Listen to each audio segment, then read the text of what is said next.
Alright, let's see if this works, Shadow. Do tell me if it's working again, if anyone gets any notifications for like a new one. Because I've just clicked it, so it should be working again. Yeah, I see it. Alright, okay, we're back. The theory for the last time getting taken down is certain words will get you banned, so Shadow, be quiet. Don't mention that word again. What word? Exactly, Shadow. I don't know. I don't even know which word it was, so I can't avoid it if it's... Okay. Attraction to certain underage. Nope. What? Silence. So anyway, we've decided... I don't know the word, so if I say it, then it's not my fault, is it? Okay. So anyway, we've decided to essentially just do a breakaway podcast when we're not just fucking around, and when certain people like Anglo Jones and Shadow aren't turning the fucking Discord into a gay bar, which is why the not safe for work calls are now a thing, because no one wants to look at that. Gay bar. You guys know exactly what I'm talking about, and I'm No, not I taking don't. part When in the any of fuck those am I- calls. When the What fuck the have fuck I do you people call it? turned it- Nudity Monday calls or something like that? Yeah, since when did I ever partake in that? I thought you were one of the people who was involved anyway. No, absolutely not. Oh, so it's Shadow and Oil, gotcha. No, Shadow. why Anglo do and you Oil. keep naming- Anglo and Oil, sorry. Oh yes, because No, I've it's never not gone. Oil. Oil's not done it. It's Yard. You don't even know what's going on, man. Oh, it's probably because I leave right away and don't actually take any notice, other than the fact it's degenerate as fuck. T-Dog, the young T-Dog, someone else. I can't remember. There were multiple people with T-shirts off. I didn't make a checklist either. So yeah. So anyway, I don't know who all the people were, but it's like it wasn't me. Don't fucking blame me for that shit. oh well, I'm sorry that I'm forgetful Sure, as Shadow. usual. Fuck you. Anyway, never apologise. It was a You sarcasm. for once. saying that I get naked on camera. Fuck off. You fucking accusing me of shit. Anyway, we are back again with episode 0. Yes. There were multiple people with T-shirts off. I didn't make a checklist either. 0.5. We're almost going to get So to anyway. the episode who all the people were, but it's like it wasn't me. Don't Hey fucking blame guys, me for welcome that shit. Oh, YouTube well, I'm channel. sorry that I'm forgetful Sure, as Shadow. usual. Fuck you. Anyway, Never the Oh. funny thing is though, I think if you What word do play we that think while is you're the- streaming, you end up in an infinite loop and you create a black hole. So I wouldn't do that.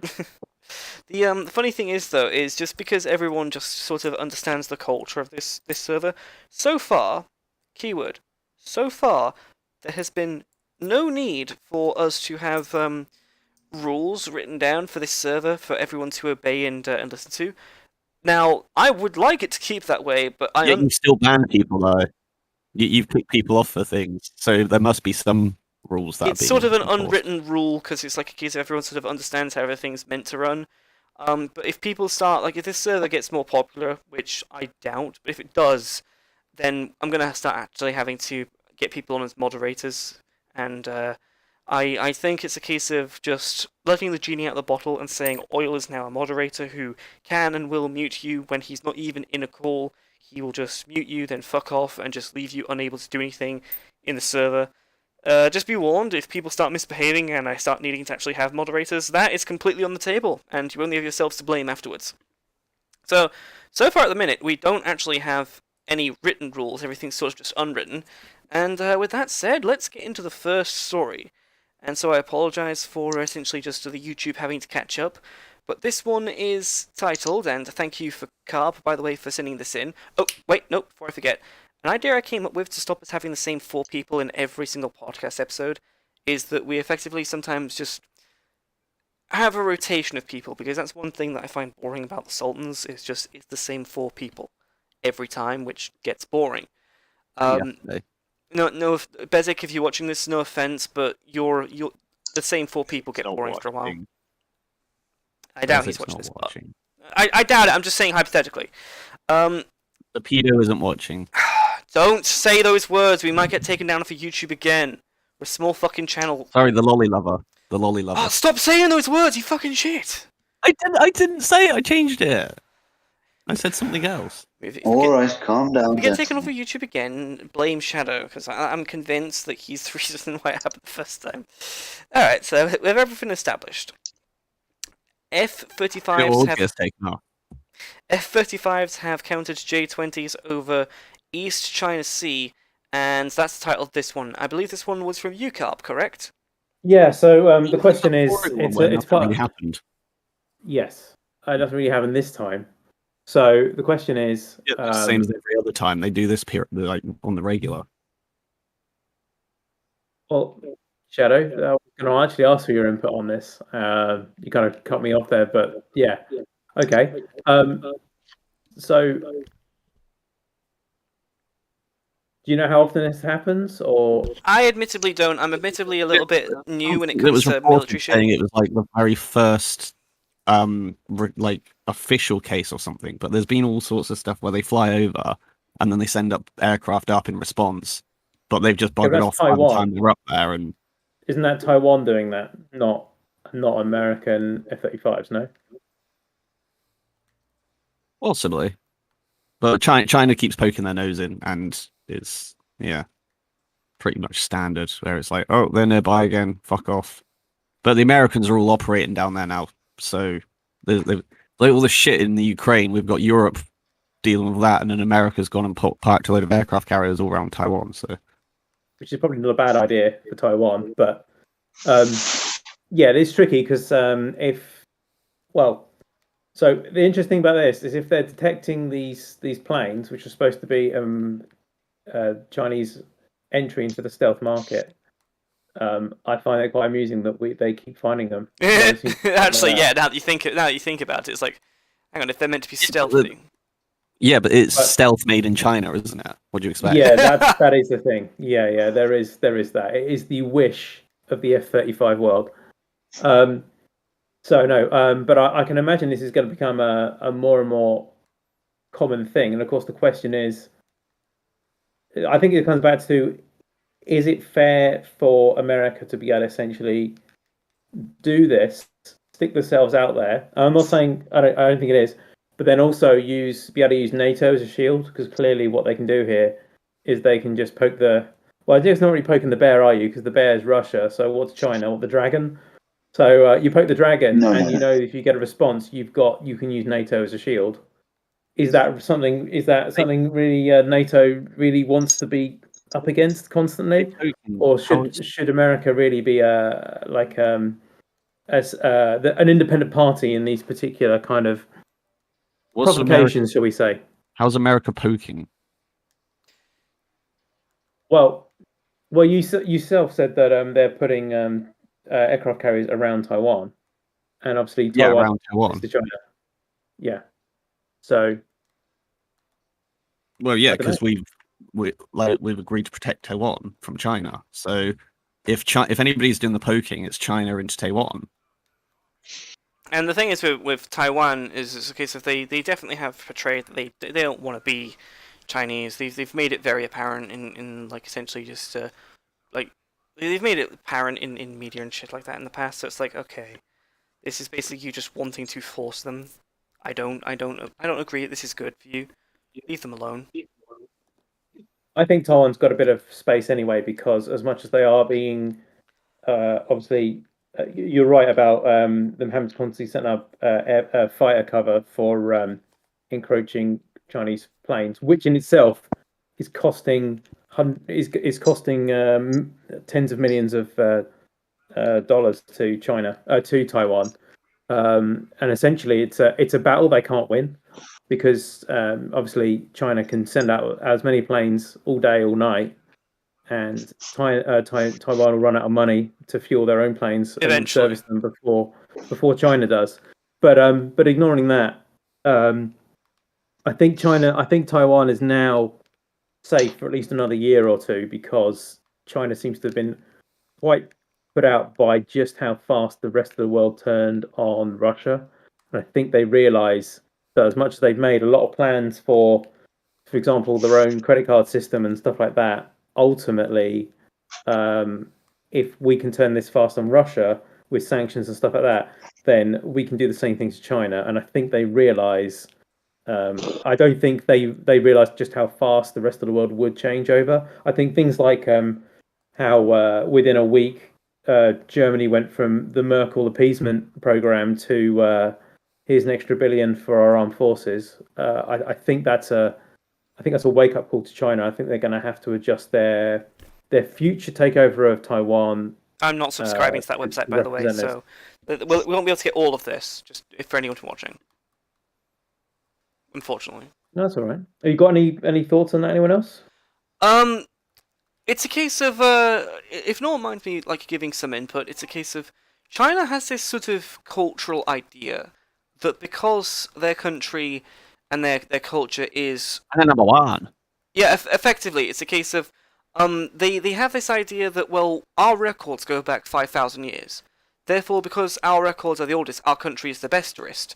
And the problem with an idea like this is that, oh, well, because our records are higher and bigger and longer, therefore we can do what we want, is, doesn't really work when you actually start applying it to, other things.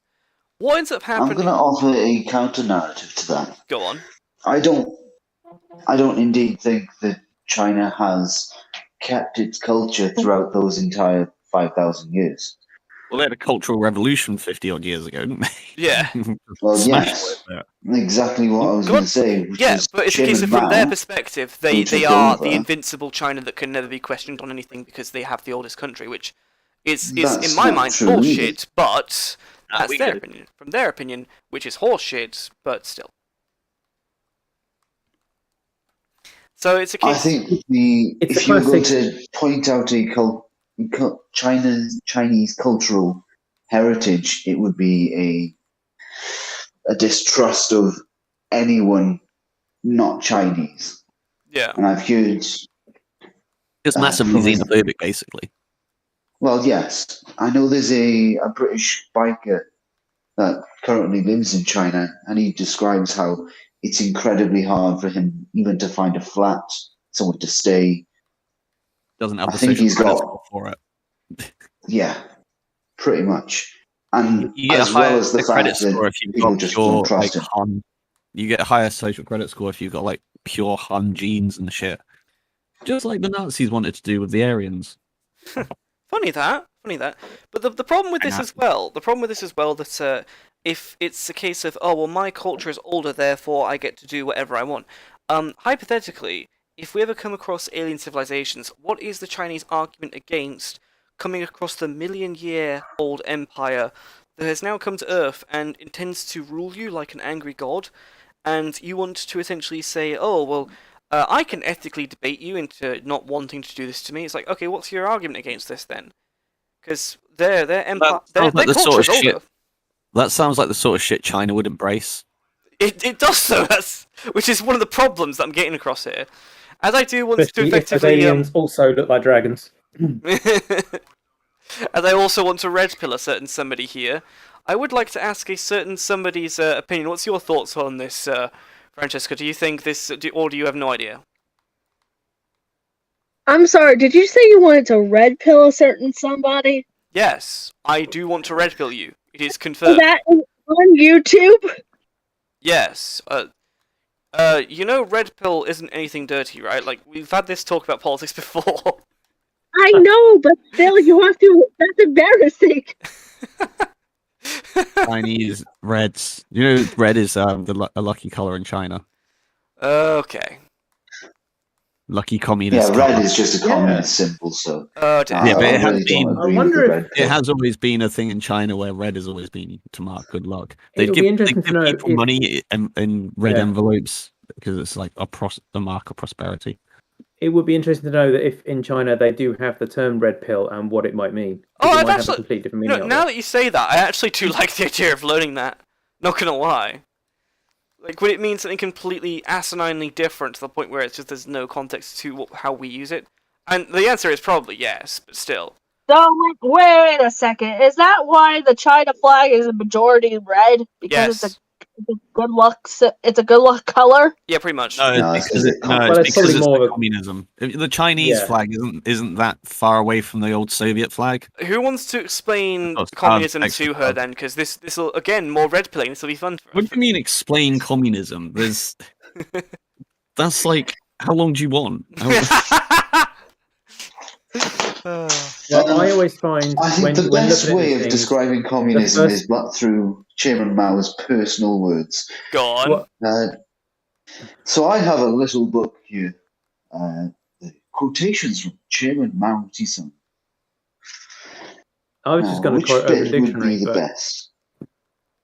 It's the best way I can describe it myself, if no one minds and then wants to give a better version, because I'm always terrible at everything when it comes to this sort of stuff, is that it's the ideology that says, I can free everyone from suffering and pain.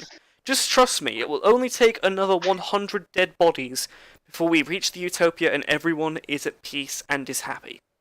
And then another 100, and then another, and we never get to the utopia, it's just more and more starving, dead babies, rotten in graves, that are then dug up so the poor people can have something to eat. So it's empty promises. Yeah, effectively, yes. But it's the worst empty promises imaginable, because everyone wants to have that nice, peaceful, just escape from just horror. And it doesn't exist. The problem is basically, you have to implement too much bureaucracy. Said about communism. The thing is when you say, oh, there's too much bureaucracy, that gives the idea that you could potentially manage to actually make communism work if it wasn't bureaucratic, and I don't think you can, because free will does in fact exist, is effectively my opinion on it.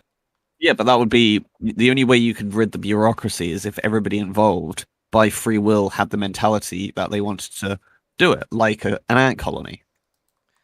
But we're not ants. And yeah, effectively that's the problem that the communists don't understand, is that humanity are not ants, and they never have been, and they never will be. We are humans, and we think like individuals, not as I think the best way to look at an ant colony is like instead of looking them, they're not individual ants, they are cells, like in a body. Yeah.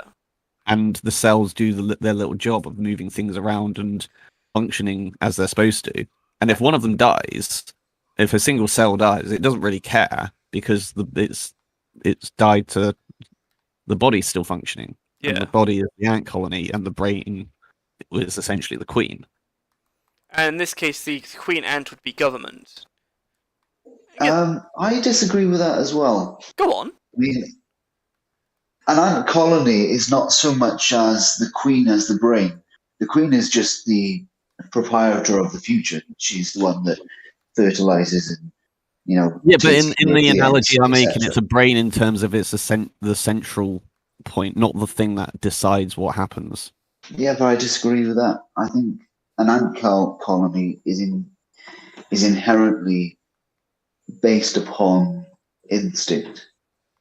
Like, there is no ant that thinks. And so the instinct comes from the queen. No. Well, she essentially guides what she wants the rest of them to do. Not necessarily want, but instinct. The thing is, though, I actually do like the ant... If I may, I do actually like the ant colony analogy, because when it's a case of you view just the individual people who live in your country as cells, then it's a case of, I guess just letting people just starve to death while you export food to the West. The World Economic Forum shit is like, you will live in the pod and everything. Yeah. It's like, you just become completely anatomized, like, just individual materialistic cells, atomized individuals. They're performing a function for the larger thing of the government, where you go to work and you do your thing, but there's no other necessary purpose to your life. You're just existing for the sake of something else. It's literally the utopia as portrayed in Warhammer when religion was killed, which I just find hilarious. This is before that's before the Emperor was even born, like really old lore, when it was just atheism propaganda about once you genocide religion, everything will be fine. Once we ban every hobby that ever had any connection to any religious practice whatsoever, everything will be fine. It's like, no, there is something more complicated going on here. But sorry for getting sidetracked. I just find that that little bit funny. It's like, that's not a utopia at all. But it's what the communists always create every single fucking time. It's just, yeah, no one needs anything. It's like, no, people need a lot of things. So, communism was originally designed as an answer to free market capitalism, but the difference is that communism, obviously, the outcome of communism is supposed to be a utopia, whereas the free market capitalism doesn't have an outcome it empowers individuals to live within the system, but there's no and everyone lived happily ever after. So you're in this weird position where you have communism trying to resolve, trying to be a better outcome overall for everybody, compared to the market, a free market, which doesn't work because a free market doesn't have a conclusion. It's just an ongoing process. Whereas communism is supposed to end somewhere in the utopia that can't be fulfilled because we live on planet Earth.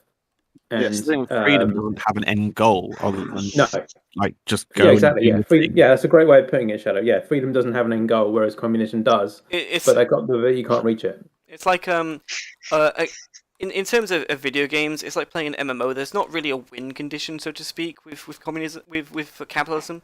But with communism, the win condition is create utopia. Problem is that's it's not exactly as easy as it sounds, and it kind of leads to dark places quite a few times. So, in this little book that I have of Chairman Mao's quotes, the first quote on classes and class struggle, which is essentially the foundation of communism, is classes struggle, some classes triumph, others are eliminated. Such is history, such is the history of civilization for thousands of years. To interpret history from this viewpoint is historical materialism. Standing in opposition to this viewpoint is historical idealism. Now, the reason why that's wrong is because people aren't classes. Yes, people can be identified within classes, but they are not, how do I put it, limited to that class. The thing is that the communists have got to draw those class lines, so they've got the tribalistic mentality, so they can alienate the bourgeoisie, it's exactly the same method for any other system. So, like Mein Kampf, when Hitler wrote that, he read Marx and then just rebranded it. Nationalistic flavour to it. Yeah, but he still ended up drawing lines to say we need to take from those people so we can the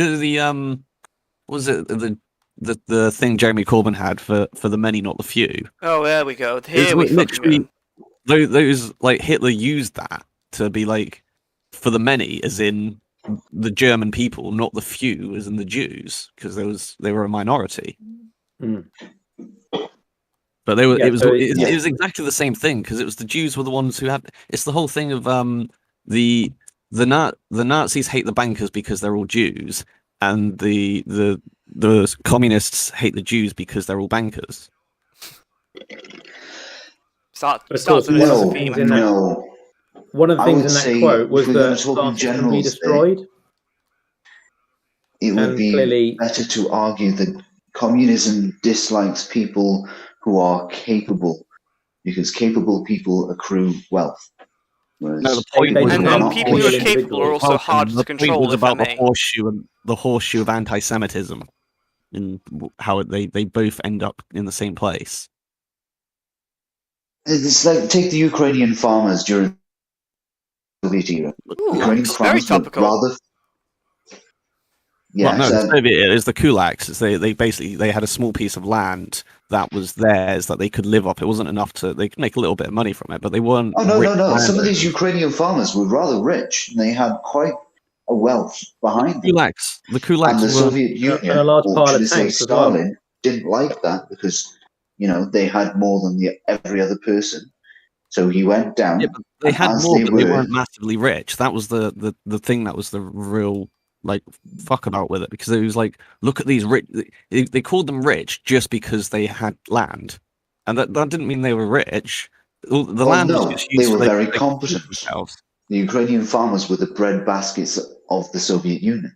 They produced most of their food, which meant that a lot of the money flowed down to them. And it's because of their wealth that he ended up killing them all and sending them off. No, it wasn't because of their wealth. It was because it was literally just because they had land. I'll tell you what, though, this conversation really does make me excited for South Africa. It's good luck with making your own food in the future kind of mentality. It's the same thing as today, where they point at large corporations or like Elon Musk and go, "Oh, look how much money he's got and how little tax he pays." It's he doesn't have that money; it's tied up in assets. So, I mean, yeah, he is rich, so it's not a comparable example, but it's the same. Once you've paid for the car, you don't pay more tax on the car, so to speak. It's just there forever, so to speak. Well, you do pay road tax, but you know what I mean, though. It's yeah. I sometimes use poor examples to get a point across. Yeah. But it's a case of if you buy a house, then discounting things like bedroom tax, which is that a thing still anymore? I don't believe so. No. Yeah. But what's it called? Stuff like that. Other than like obscure examples where people come up with specifically a tax to tax you on just having a material thing that just sits there as a form of wealth. Once you have assets, you don't have to pay tax on it. And yes, it's a form of being wealthy. You do have to pay a lot of tax on a lot of assets, but the thing is with the assets is when they describe a person's net worth, it's like it's not money sitting in the bank they can do anything with. This like if they were to then they go redistribute their wealth, it's like, well, they're worth £1 million, but their business is worth 900,000 of that. Yeah. And if you were to then redistribute all of that, you've got to then sell off all the assets. There's no more business there, so there's no more jobs for all the people that work there, and there's no product. Tesla went bankrupt tomorrow, Musk would disappear off the billionaire list forever, essentially. A good example of that principle is that when Joe Biden came into office, he decided that he was going to tax lumberyards on their stock. So they ended up selling off all their stock really cheaply so they didn't have to pay tax. When did the lumber go cheap? It went massive expensive when Biden came in. Lumber was crazy prices. So not initially. It's once they sold off all the wet lumber that then getting in the new lumber to replace what they had and sell it off whilst they're getting it in. That's what made it expensive. Because essentially, they can't buy it in bulk and then store it for long periods of time. Speaking of assets, I want you to judge. Sorry for interrupting you. I just couldn't think of a good place to bring this up. Speaking of assets, I think I've found a good time to bring up another one of Carb's links, the 3-bedroom starter caravan. And basically, what he sent this link for was to talk about how the fuck are people meant to afford houses these days, like realistically. I feel bad because the person who made me bring this up isn't in the conversation, but that is what it is. Yeah, no, this comes back to a previous moment we had where she couldn't see the point in getting on the property ladder without, and I quote, starting with getting a 3-bedroom starter home, which I find hilarious because I know plenty of people that are currently have and will likely end their lives with a quote unquote 3-bedroom starter home. And so I tried to find a link to a 3-bedroom starter home in the UK. I could not find one, but when one that was referenced like that, but ironically I came across this one, which was a 3-bedroom starter caravan, which of course is slightly smaller, but I thought that was quite amusing that the concept does exist, but not quite as she imagined it even. But yes, a lot of people, I mean, I didn't record the conversation at the time, but a lot of people did chime in and say, are you mad? You get a studio apartment and then you work your way up. But yeah, there is also the problem that even a studio apartment for a lot of people nowadays is going to be hard in this country, and we just can't seem to build homes, which is ridiculous. They deliberately don't push all the prices up. Yeah, because whoever's in government has contacts with people who. Francesca, that is the pain, because it's a case of imagine trying to essentially just find somewhere to live together, kind of thing. Yep, you're starting to see the problem. This pisses me off. Yes. This pisses me off. Yes, finally, we something that gets her interested in politics. Took long enough. Well, I actually haven't got I just realised I haven't actually valued my property recently. Oh, okay. What my property's worth. So what we're on here, I think I'll more than likely gone. I want to vent so badly. Oh my. Go for it. Just don't sweat. Go ahead. Okay. So I don't know how many of you guys are aware of this, but in the US, gas prices are going up because of everything that's happening. Because we hate Joe Biden. We know. Hold on. All it. The gas prices are going up because stuff that's happening in the Ukraine, and I'm like, oh god, here we go.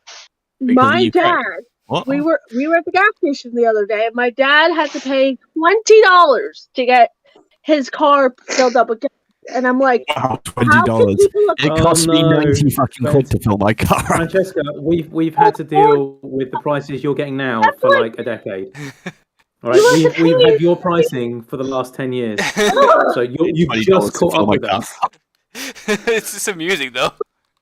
what's it called? You have to pay at least $200, $300, $400 in bills each month. How could you afford to pay rent on top of that?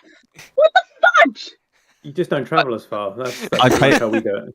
I filled my car cost me. I think it was over £80 to fill it up the other day, and It is getting worse. Not Which gonna is, lie, it is just getting what, worse. 80 quid? That's probably what, $130, $140. Yes, that's a lot of money. What the f- I I'm don't gonna like check the that. live chat if the live chat's reacting to just. Oh no, never mind. There is no live chat. It's dead. Oh well. So this might make you laugh, but when I first started driving, my insurance was £1,500. Somebody's watching. Oh, good. There's 5 of us 40 on, quid. and there's one. Might be there's 6 me. people viewing. Watching now 6 it says, but I could Yeah, refresh it, I guess. there's 5 of us on here. We have more Fractal's viewers than watching. Bezic. Based. Hello, Bezic. That might be Bezic watching. Hi, Bezic. Do you want to come to? No, I'm just kidding. Oh wait, no, 7 watching now. Oh, good. What the hell? I have no idea how, but I'm not going to question it. It's just funny. What? People Okay. watch us. Okay. But My- yeah, every my week I property- used to pay 40 quid in fuel. I've just had an estimated valuation that's double Please. the value of my house. I'm just going to try that again because I don't think that's accurate. But it is just a case of just the price of things is just going up and up slowly, and surely it's basically like inflation. Remember how I said before, Money just printer print, go burr. yeah, print to go burr. Like okay, just pandemic, not a good idea to lock down on everything, and it's just a case. I'm just saying this because sorry for anyone watching who already is just like looking at the screen like, why is he explaining this? We already know this. Again, Francesco's not fully red pilled. It's like that printing of money makes each individual previous piece of money less valuable. So then everything has to go up in price to accommodate, and this is the situation it creates. And it's very much not a good situation because now everything is so expensive. And when it comes to housing, they don't want to make enough houses that houses become cheap and affordable. But they do want to keep importing people into the land, so then just everything is just, oh yeah, the best of both worlds for businesses, but the worst of both worlds for people who actually want to fucking have a house. God forbid. It would likely be cheaper just to buy a farmer's plot of land. Something, big enough so you can walk from one side to the other in about 10 seconds, and then put a tent in the middle. Probably would. Yeah, would you want to live in a tent Hey, I like the countryside. in the I winter? tell you what, Try when you living in a get tent in the middle of fucking winter. I'd do it. Yo, dude, I'd I do it went for a wild weekend. camping I in wouldn't live Scotland like in the that. middle of winter. It was fine. I'd do it Yeah, anyway. going camping for a weekend is one thing. Living like that is kind of a bit messed up. And then what if someone wants to come steal your shit? You live in a tent. They just pull it down and steal your crap. Well, this is what the knife and the gun is You're living in a tent. What do they want to steal? And this is what the shotgun is for, and the attack dog that you definitely don't have. I promise, officer. I swear, it's just a Jack Russell, nothing else. Oh no, that's Yeah, what but the what post happens is when you're for. not there? You want to go to the shops, or you want to go to work, or whatever.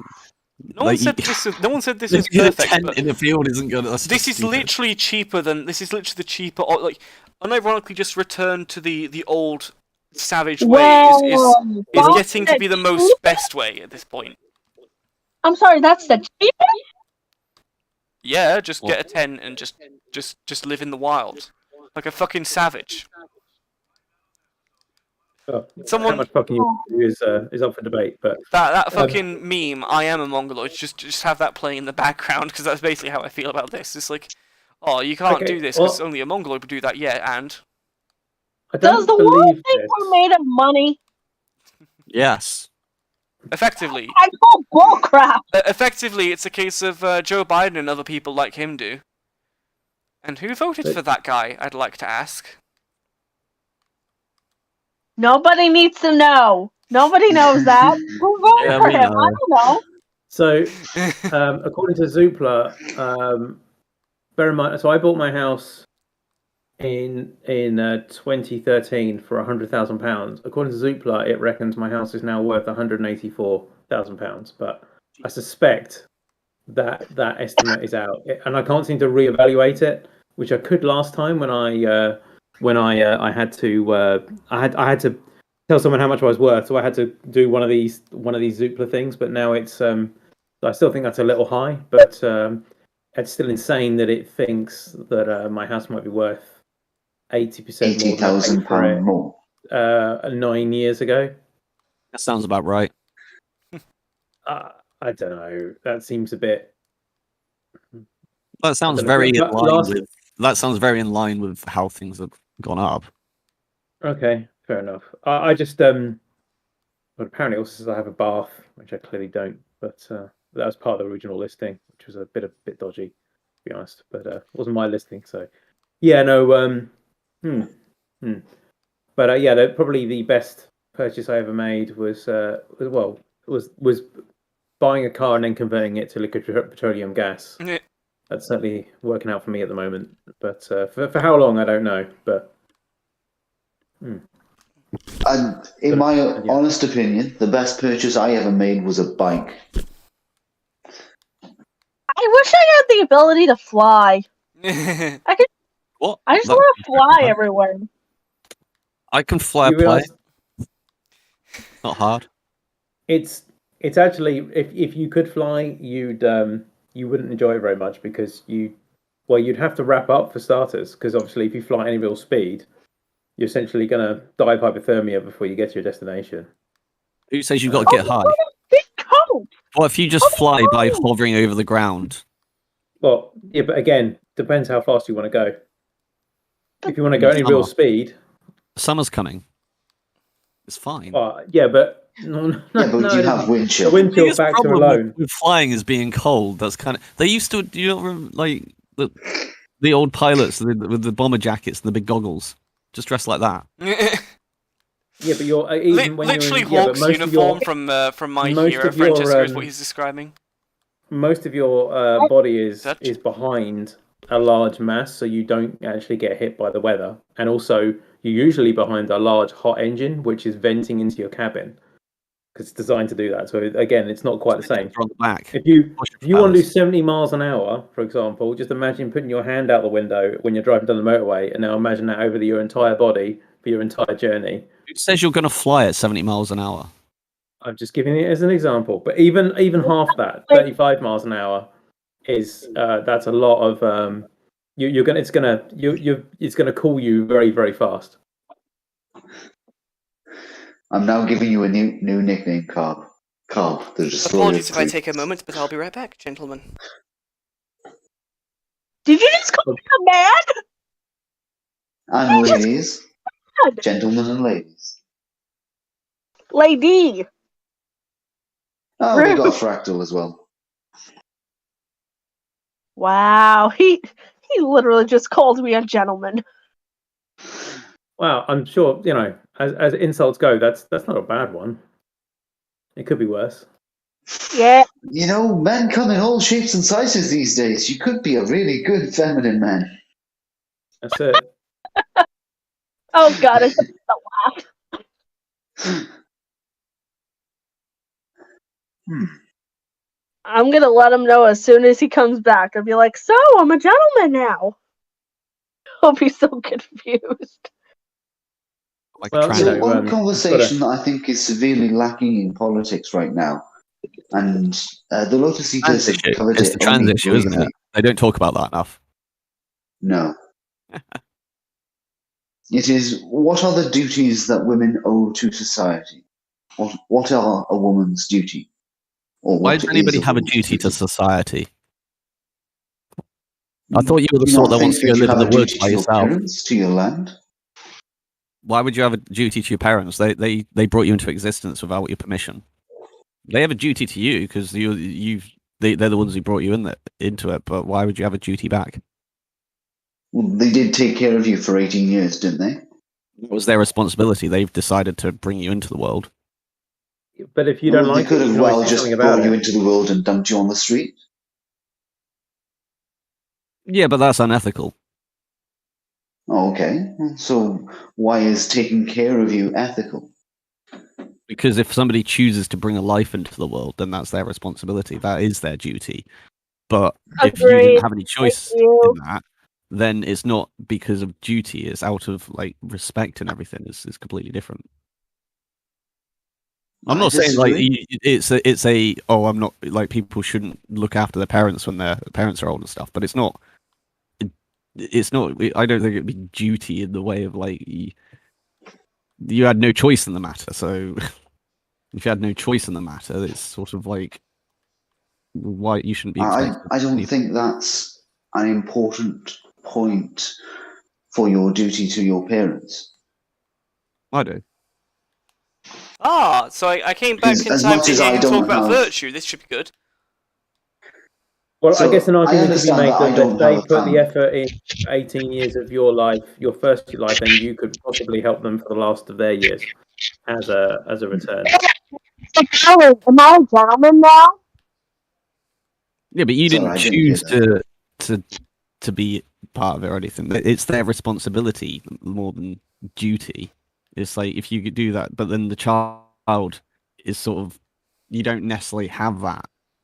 You do it out of a choice because it's sort of like, oh, yeah, you do it because it's like, oh, these people looked after me for all that, and I want to give something back. But why be? And you're absolutely duty right. It bound? is a choice. And fulfilling your duty is also a choice. The correct Well, I think choice. the implication is that it's not a duty. I think that's what Shadow is arguing. Oh no. Yes, I understand that's what he's trying to argue. And I'm arguing that it is in fact a duty. You have a duty to your parents, Oh, to your But society. you're just saying To it's a your duty. I ancestors. gave reasoning as to why it's not, and you're just but it is a duty. Yes, it's a rational reason. And I don't think you Your can rationalize it. argument is it is because I'm saying it is. That's all you've given is it's a duty. That's why it's a duty. Like what? That doesn't go anywhere. It's circular. Also, you can't say it's a Vulcan. You can't say it's a choice and a duty. It can't be both. Yeah, So it's either a duty or a choice. It that can't be. You can't have the choose to choice carry of out taking that a duty duty. or not. oh. Well, so you see it, but you still see it as a duty, but Shadow clearly doesn't. Hmm. But both of you agree that it would probably be a good thing. Yeah. Yes. And it's probably something you'll both do, regardless of the rationale behind why you'll do it. But the difference is that Shadow will make the choice to help his parents, whereas you feel you have no choice because it's a duty. Yeah. It's a duty, but also a choice. If I may be the fucking paradoxical person, you can choose to be a moral person. You can also choose to be an immoral person. But it is honourable and virtuous. If I reckon that Vulcan is probably smiling at the use of that word. It is honourable and virtuous though to do it, but realistically, you can just say no. Now that won't make you a good person, but you could. So you can extend this argument further to say that, okay, you have a duty to uphold the legacy of your ancestors. I mean, there's 10,000 generations that have come before us who have made this country what it is. Surely you are duty bound to do your best. Yeah, but some of those people did a terrible job. Like some of those people did an absolutely. So I lived with a writer many years ago, and I don't even know anything about writers, but they watch a lot of TV. So and it was one of those Who Do You Know You Are TV shows. Yeah, so you find out your genealogy, and you find some historic person in history. And I can't remember if it was a celebrity one or like the regular Joe one, probably a mix of the two. And I would come back from work and I'd say, "Oh, hi Julia, how was your day?" He said, "Oh, I just watched, Who Do You Think You Are?" And it was a running joke because what generally happened was, in most of them, you found they went through their history, and at some point, a man usually got drunk and pissed all the funds of that particular family away, or they disappeared with some mistress somewhere and ruined the family that way, or whatever. And it was a running joke, like, oh, it was a man who ruined the family again. And occasionally, what she'd say is, oh, they didn't find anything. It was he did a really good job, and we all clap and laugh because it was kind of a running theme. So yes, you might have a duty, but some people historically have done a terrible version of that, and their family has continued nonetheless to do great things. And also, Yes. your duty doesn't cover the fact that do I have a duty to look after my parents if I was abused? And obviously, I'll leave the version of what abuse is open to interpretation, but I would probably argue not. Whereas if it was my choice all along, which it probably is, that's still open to me. So I still think choice is the operative word. I think duty is things that you pledge a duty to. Like when somebody gets married, they are like pledging to another person, and then from there on, they do have a duty to that person. And the same with like having children. You choose to have them, so therefore you made a choice, and you have a duty to making that choice as successful as possible. Mm-hmm. And society says that The child had no choice that in duty that. roughly ends about 18 years later. Yeah. I get varies from country to country, I guess. But, So, in that, I agree, because without going into specifics, if your parents fail to uphold their duty to you, to care for you, then would that then admonish you from upholding your duty to them? Well, I don't think there's a duty there to begin with anyway, so yeah, and also you have to argue who decides if who decides that duty is admonished, assuming there was a duty in the first place.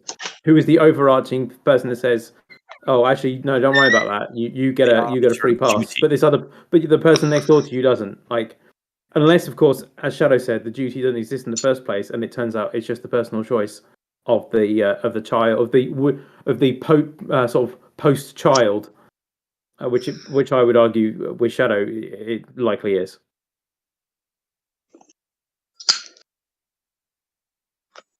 Are you smoking, Vulkan? I am indeed, yes. I'm lighting up my pipe. See, this is why I wanted to ask the question, because it's a very difficult subject to really nail down. And I think that's mainly because to say you have a duty to something as vague as, say, a duty to your parents, a duty to your country, a duty to your land. Wait, why would you have a duty to your country? The people who have a duty to the again with the pledging of it, if you join the military, you pledge a duty to your country. Otherwise, why would you have that duty if you've not pledged it? So the reason I say you have a duty to your country is because all the people that have come before you have made the country what it is, and it has given you your good or bad life.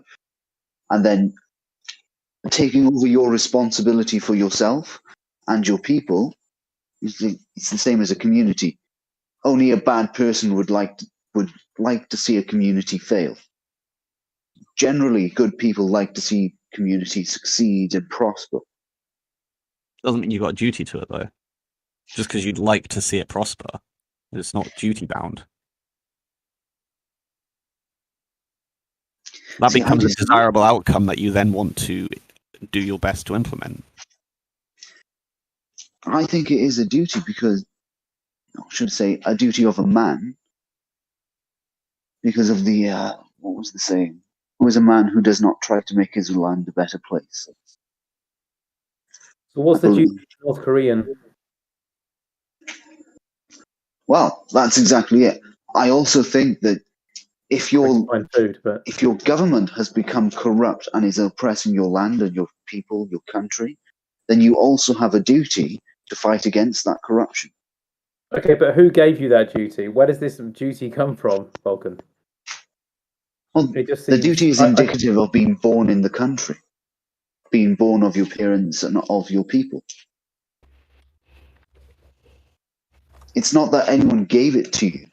It's there from sounds the like start, from your conception. you have an opinion about how someone should lead their life.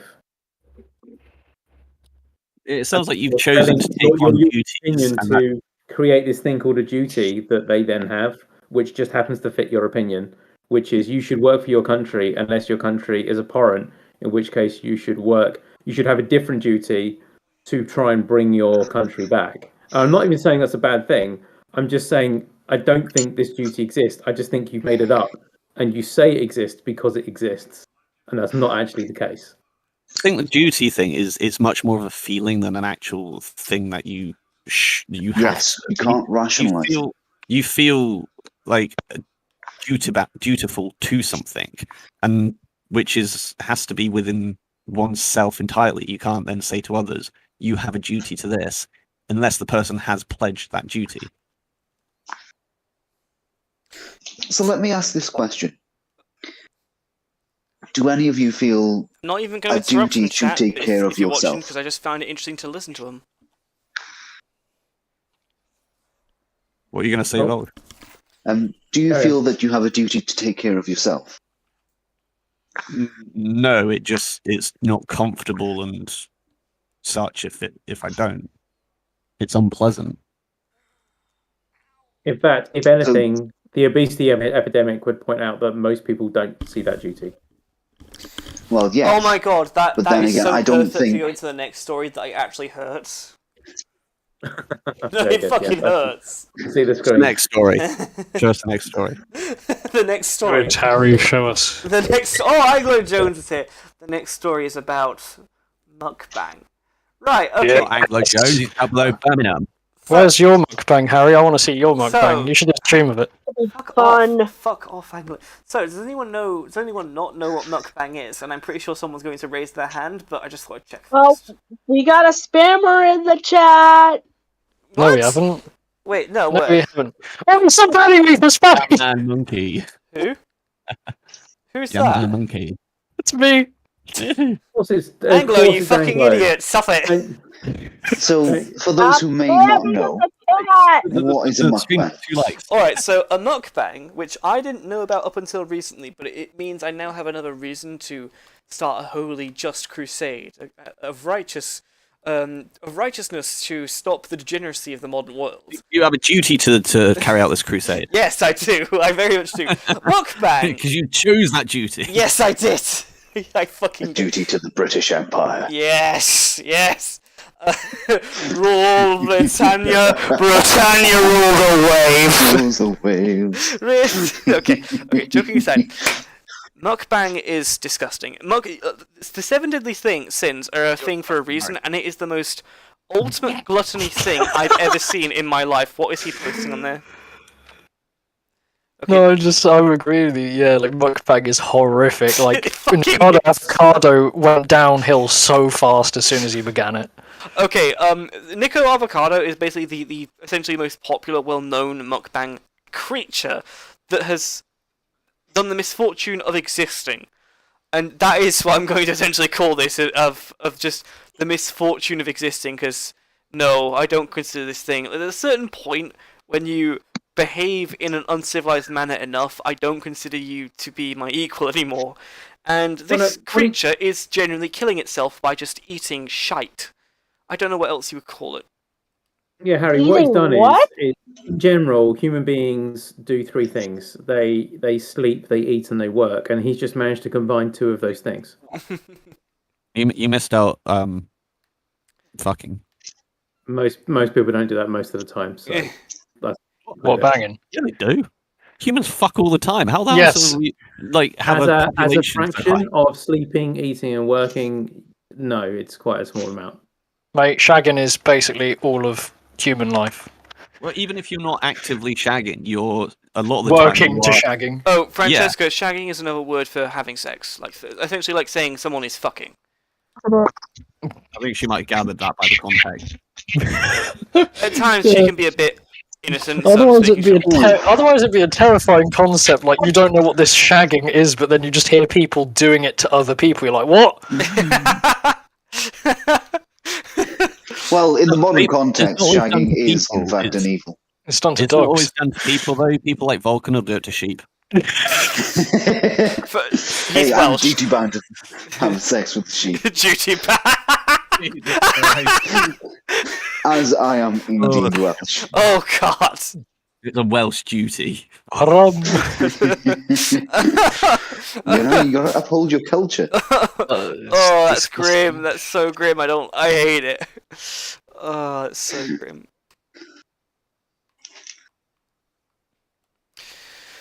But Anyway, so are you going to play the video, or are we going to? yeah, I guess I will play the video because I've not actually seen this video yet. But I'm just looking forward to whatever the fuck happens next. Have So you not seen it? All right, yeah, I'm not going to ruin it then. okay, here we go.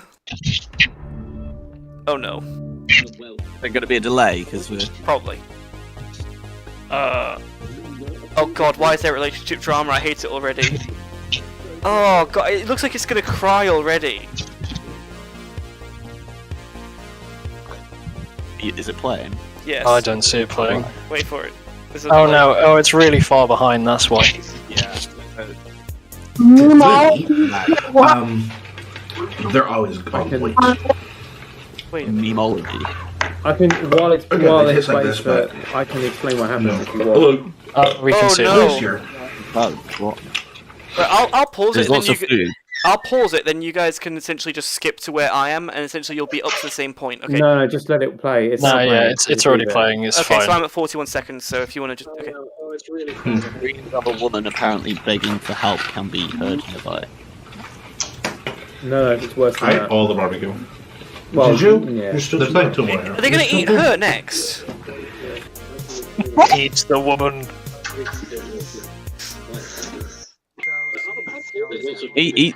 My phone's going off, people. Okay, apparently someone got stabbed in my building. And in my video, the evidence was there at the 34 mark. Press play. I did. There we go.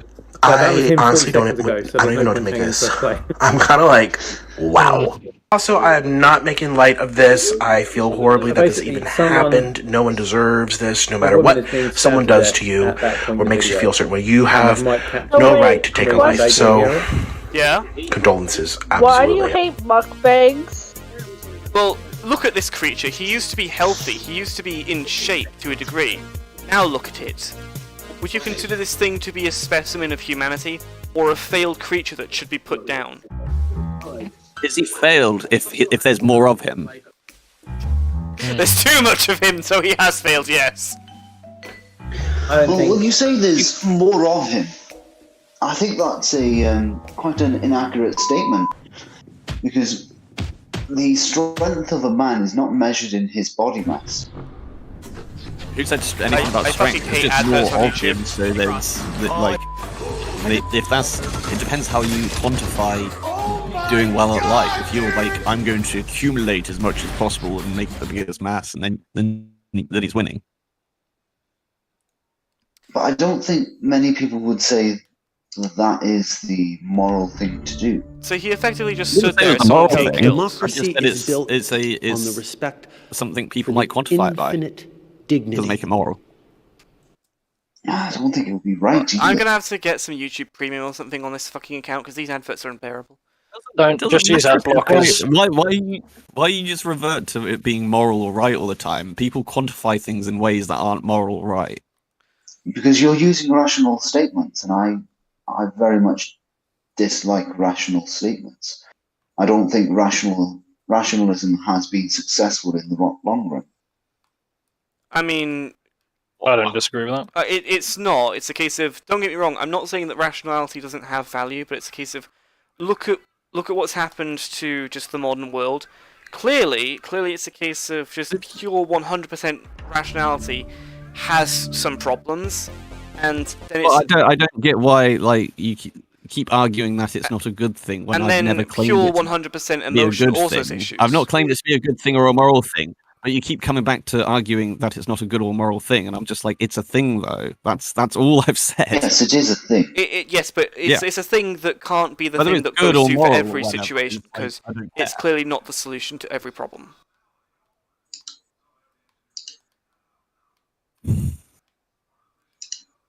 Never said it was a solution to anything. I just said it could be a way a person is quantifying it, and if that is how they're quantifying it, then they're doing well in life via that quantifying it that way. Well, I consider it to be wrong if you consider mukbang successful, and I declared myself right, therefore I am. Fuck mukbang. But I never declared it to be right. Did I just seriously said walk into an argument over declared it mukbang? successful in Unfortunately. terms of- if you desire to accumulate, We have and Smart stuff, Idiot in the like- room. The best name of the whole fucking series on Discord. I'm just saying, Smart Idiot has arrived.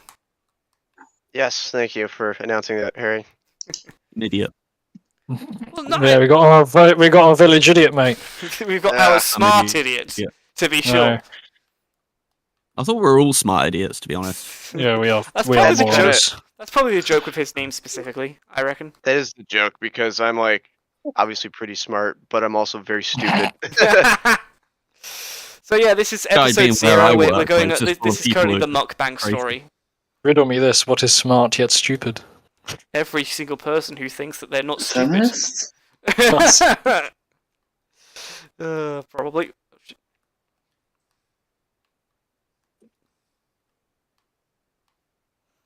I like that one. What's smart but also stupid? Hmm. You. Riddle me this was a good villain.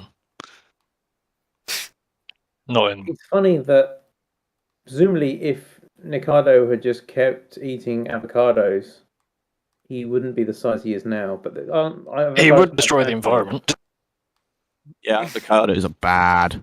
Yeah, I am pro destroying avocados The because they are anti-environmental. They are not very good for farming. As someone who did an A-level in horticulture, it's kind of hard to actually farm those things. And the Yeah. vegans will never, ever, ever, ever want to fucking address this, but it is actually an issue. Yes. You did an A-level in planting shit. Shut up. Oh, we're at far, mate. Hey, I did a PhD in planting my seed. Went down to the very local successful. club, did a shack, mate. Couldn't have been very successful then. Well, there's a lot of no, mate. Where do you think the Lots sheep of sheep population went up? hybrids knocking Yeah, about. yeah. The No, Chinese have been you- using them. He only plants the seed in sheep, and then it doesn't actually fertilize it. Well, I don't know, mate. The Chinese labs have been up to fun stuff. Yeah, But you know, I agree. That is gross. Chimeras. Mm. The chimeras. They made a chimera of a fucking bat virus and shit, and then it fucked the world over. Human affected virus. It's all Oh about dear. the chimeras. Alex Jones was right again. Indeed. Yes. I think see, I would argue that it is demonstrable get that the magic set of words that close this particular video off on YouTube in an automated fashion. I think you've just hit all the words there. Alex Jones was right. Oh, God. Don't jinx it, you fuck. Mate, But I can, Susan What- Wojcicki's a what- bitch. what- She don't just care go, about yeah. us, mate. I can honestly picture that happening. Like, unironically, it's just there. Like the Right. thing just dies. What if I say the N-word? What if I say the N-word? Don't. Nazi. Nazi. Oh, no. Actually, no, that does get, like, history videos got taken down, mate. Nuclear. There's another N-word. Nuclear. People don't like that one either. The nuclear family. Oh, no. ooh, Oh, the what? horror! The feminists might all die if they hear that word. I wouldn't say die, but they'd certainly be triggered. They'll suicide themselves, possibly. Hillary Oh, Clinton. mate, no, Harry, seriously, don't mention suicide. That is a God damn really it. big no-no on YouTube. Oh, no, yeah, that's the online Yeah, arms you- bill. So Shit, anyway, it's- then, I think I found a good transition to our next story, all things considering. But I do want to go over just. Nah, I The probably comment, should. it's forever sleep. You just say forever sleep, okay? Okay, thank you. Actually, probably shouldn't move on that quickly. There might be some people who actually do want to hear just the takedown of why mukbang is immoral, but I don't know. Depends. Well, the video is 40 seconds behind, but yeah. So essentially, Babylon B. They probably recorded the murder they didn't hear because they were too busy chomping on chicken nuggets and chips.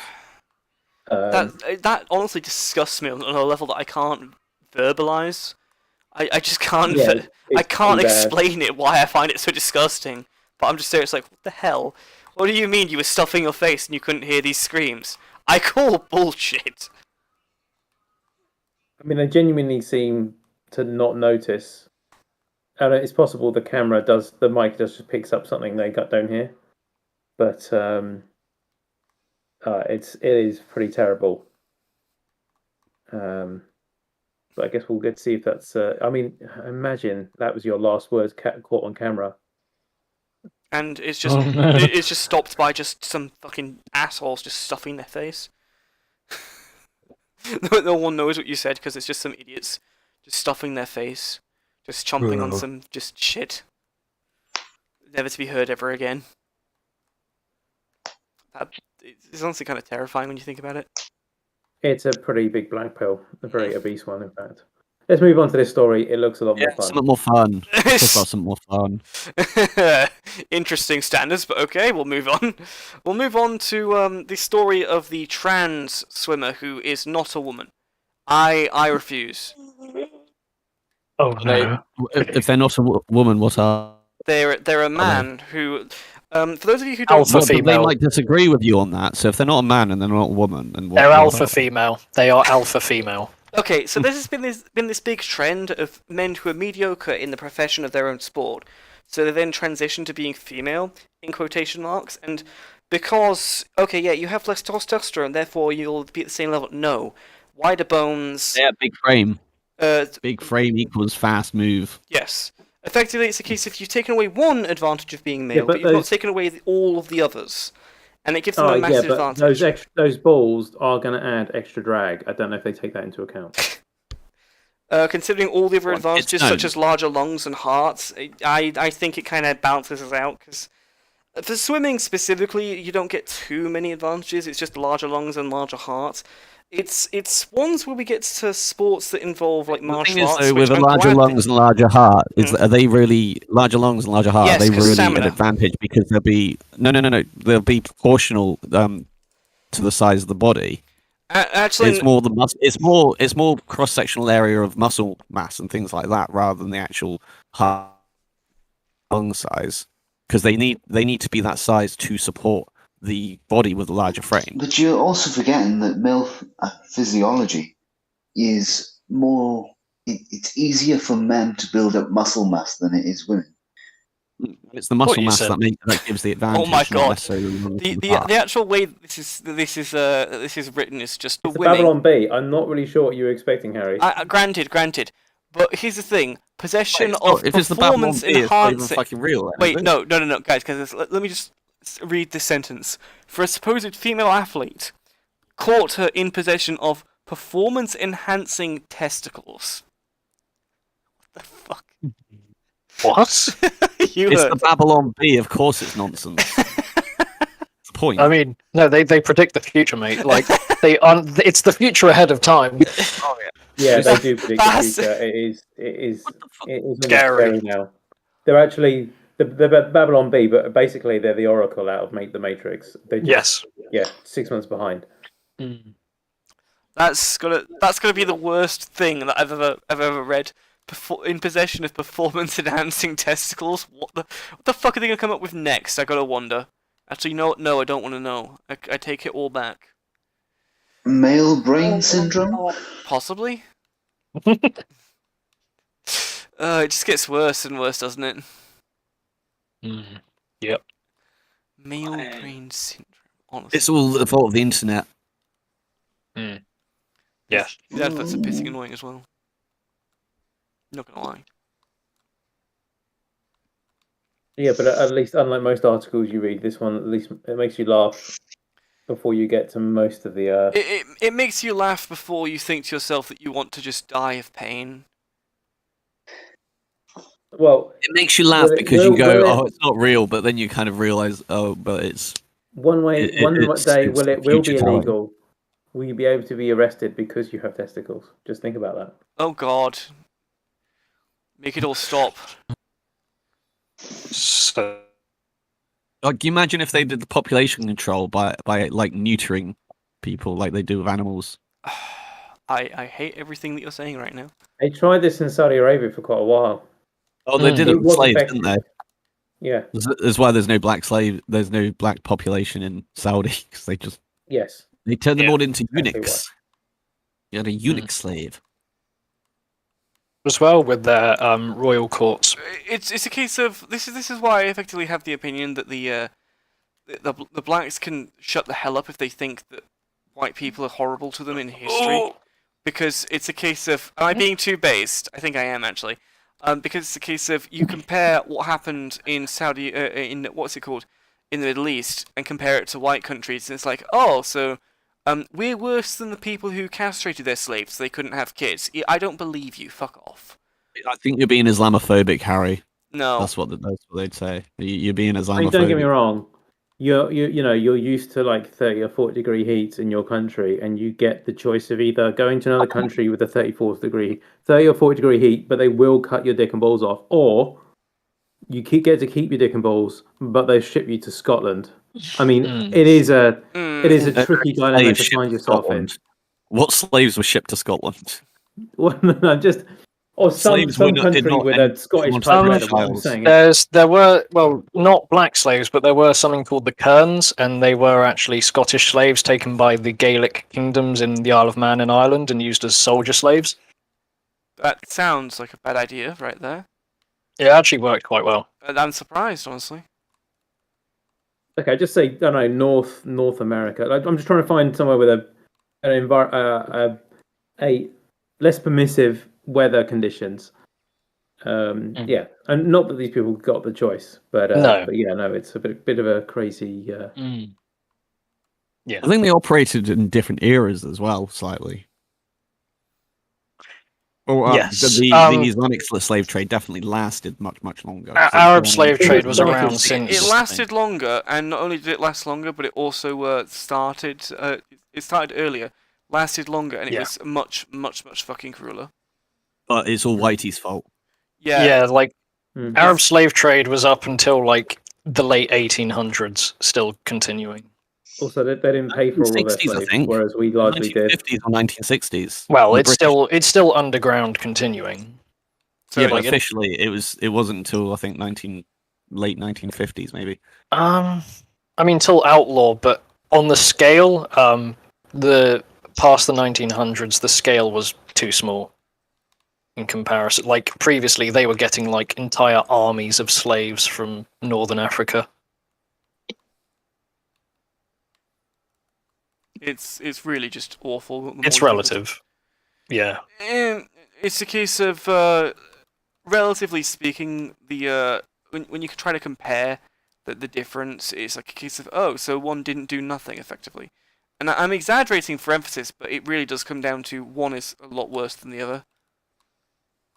Like the difference is so vast that it's just not comparable. Yeah. And It's which just makes it funny when people people just look at history and say, yeah, but white people are the evil one. No, fuck you, fuck off. The difference is that there's one group of people who have no intention of Ever stopping. Well, not ever stopping, just apologising for the events. Because they don't consider it to be so- wrong. Yeah, it's the same reason you won't see Greta Thunberg in China. You know. oh, it'd be funny though. Coal-fired power station. I'd find that Because funny if they- Greta Thunberg yeah. did go to China. That'd be an interesting one. I'd actually respect the President bitch. Xi murdered the Swedish woman. I'd actually respect her a bit if she actually did go to China. I'm not gonna lie. Yeah, same. I do wonder what her legacy will be. I mean, because she's very young, so a lot of things could happen between now and whenever. Her legacy But, will be failure. Maybe. I just Well, don't see any way so- that she can go down successfully. Well, yeah, but she's largely she's a product of her parents, yeah. But Yes. sooner or later, she will become independent. She might become independent and yet not really change her views, but she may become independent and do something else. I don't know. She could end up being a source for good in Yeah. some weird way. You know, I don't know. It's her life. She could make something of it. It's very early for us to tell. Yeah. I wouldn't say I'm optimistic, but I mean, theoretically, I mean, she's also vegan, so she's only got about 30 years to live anyway. She's been like a vegan since she was like 4 or something. That's Oh my god! Oh no, she's Although, fucked. ironically, someone did point out, I think on the Lucy, is that she'd put on weight. But How? actually, it's funny. I don't know, but there was a photograph of it, and she looked like she put on weight. And honestly, that's actually probably not a bad thing for her because one reason she looked like such a little child, even when she was of age, was because she basically her vegan diet almost her entire life. So the fact that she's now putting on weight is, I mean, obviously she could be looking like she's putting on weight because she's got something else wrong with her, but let's just assume it's because she's eating more. That's, she's still eating vegan food, but that's probably not not wasting away is a good way of increasing your longevity. Yeah. So at least she's doing something right. I mean, for all I know, she's eating pork pies, but I suspect she's not. I mean, if she was to eat pork pies, then her body would at first reject it because protein, and then she'd have to get used to like absorbing it again. But it is a possibility that she could do that. But it's just a case of, I really don't like Greta Thunberg, but I fucking hated some of the legitimately creepy things that came out from that. That's true, but almost everything she's ever said is essentially a product of her parents. And going into the future, the next 10 to 20 years, she said some really dumb things. I love, obviously more people point this out, but it's things like, we need to stop, cutting down trees and doing stuff now. And, we need to, and you're like, well, you over the next winter, 2 billion people might end up dying if they couldn't, cut down firewood to cook their, to cook with. And it's hilarious because you look at places like Afghanistan, they have a massive deforestation problem. But who's going to go to Afghanistan and stop people cutting down trees? Because foreigners going there with guns, as a general rule, hasn't worked out very well. And it's just, it doesn't, her ideas don't work on multiple levels. But as she becomes more of her own person, I can imagine she'll come up with better views. Well, she can't come up with worse views, frankly, can she? No. Is what I'm saying. So if she might just disappear and become a checkout chick in Sweden or something, because obviously she's not qualified to do anything else, and we never hear from her again. But I don't know. She could end up. I don't know. I'm the more I think about it, the more I'm vaguely optimistic. Is that I'll see a news article 5-10 years from now, and she won't be absolute. It won't be the worst thing she's ever done. But who knows? See, when I think of Greta Thunberg, it's almost quite sad because you can clearly tell that she's been groomed into an ideology that is not her own. No. It's very clear that she's been handled. Oh, you know what I should have done actually with the podcast? Actually, the thought occurs. I probably should have made it so if anyone actually finds this, there's an invite so they can join the fucking server. Give me a second while I do. Yeah. All of Greta's tweets right now are about protesting the climate and Ukraine. Oh no. I'm striking in Germany, whose leaders, not Greta, but she's retweeting somebody that's saying, usually I was striking from climate in Ukraine, but this Friday I'm striking in Germany. Because there's a Ukrainian person who's had to leave. So it's like, oh, look at this poor person. I apparently cannot yet do this thing, but never mind. Someone remind me to do it later. Yeah, you get it later. Not about it. It's one of those things. God, she just literally not tweet. Everything she has is a retweet of other people. It doesn't require much effort. It sounds about right for a vegan. No, school strike. Did someone send me to open? Okay, someone sent me something to open up on the on BasedApe. Apparently sent something to open and there's nothing. So okay, that's lovely. What BasedApe? Yeah. Nice. If I look on the Discord, if I look on the Discord, Birmingham Baboom the Pleb. Birmingham Baboom the Pleb said, why is he joining in with the Birmingham stuff? He wasn't even a fucking part of it. he sent in something and it doesn't work. The link doesn't work. So then Fractal said, "This is really important. You should put this in the show. Remove the slash after IR." Okay, what the fuck is this? This is going to be Oh, don't click on it, Harry. Don't click on it. Okay. I just saw what that was just as it started to load, and fuck both of you. Fuck What was it? both of you, you little shits. What they send Is you? this like trying to send your best friend to Penn Island? Pakistanis sex Game Boy. Fuck. What the fuck is it with you guys sending porn to me? It's beautiful, Harry. I want a commentary. Oh my god! Buy it, and that's funny. I take it that's by the sounds that Review the Francesca porn. just opened it and Oh, no. learned the hard way. Oh, Jesus Christ.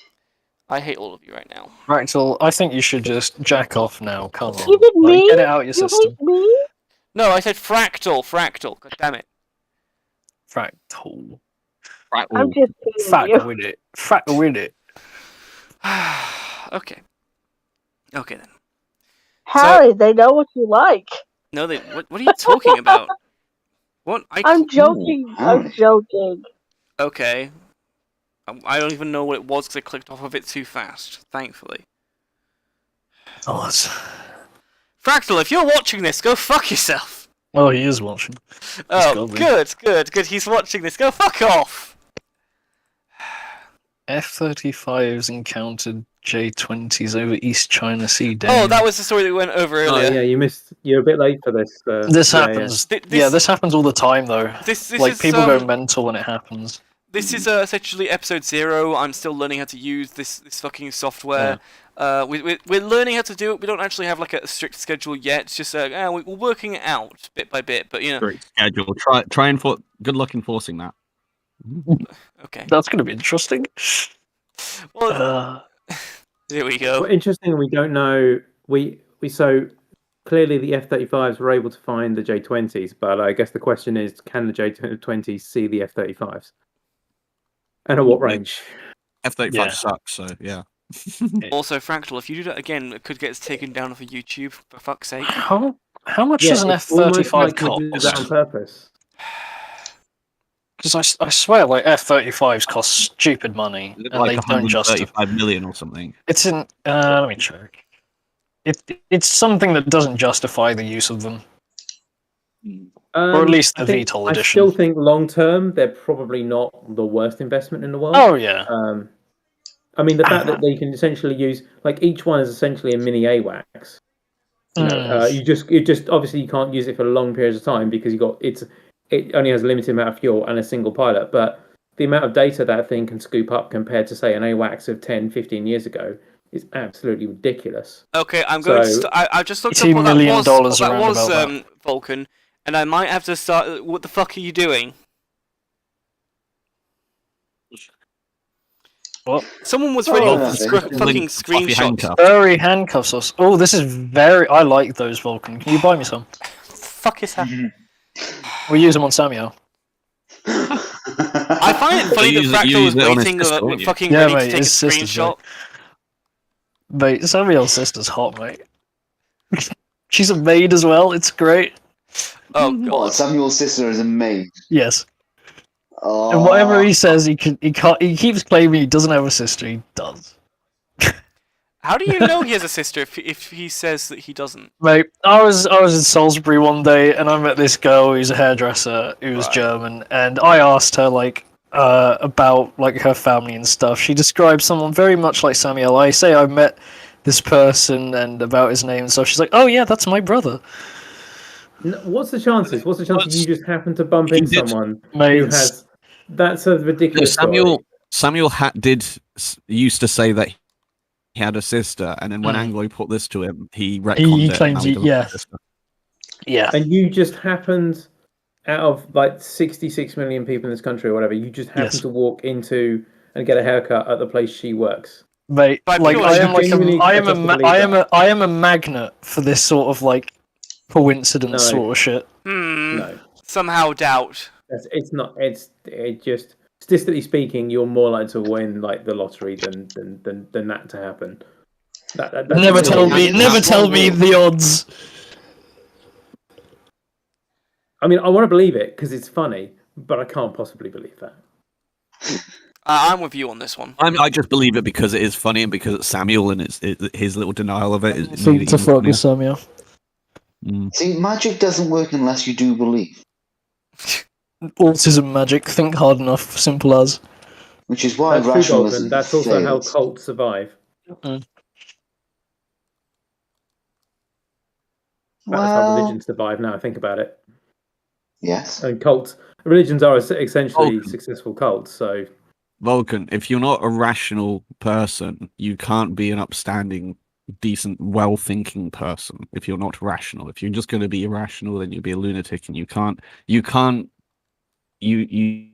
commit and carry out your duties and all these things.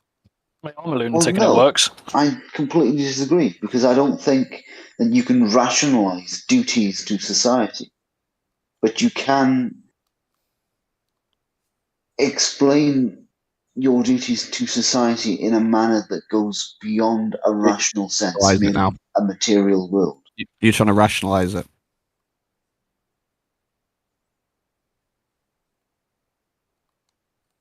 I don't think... No.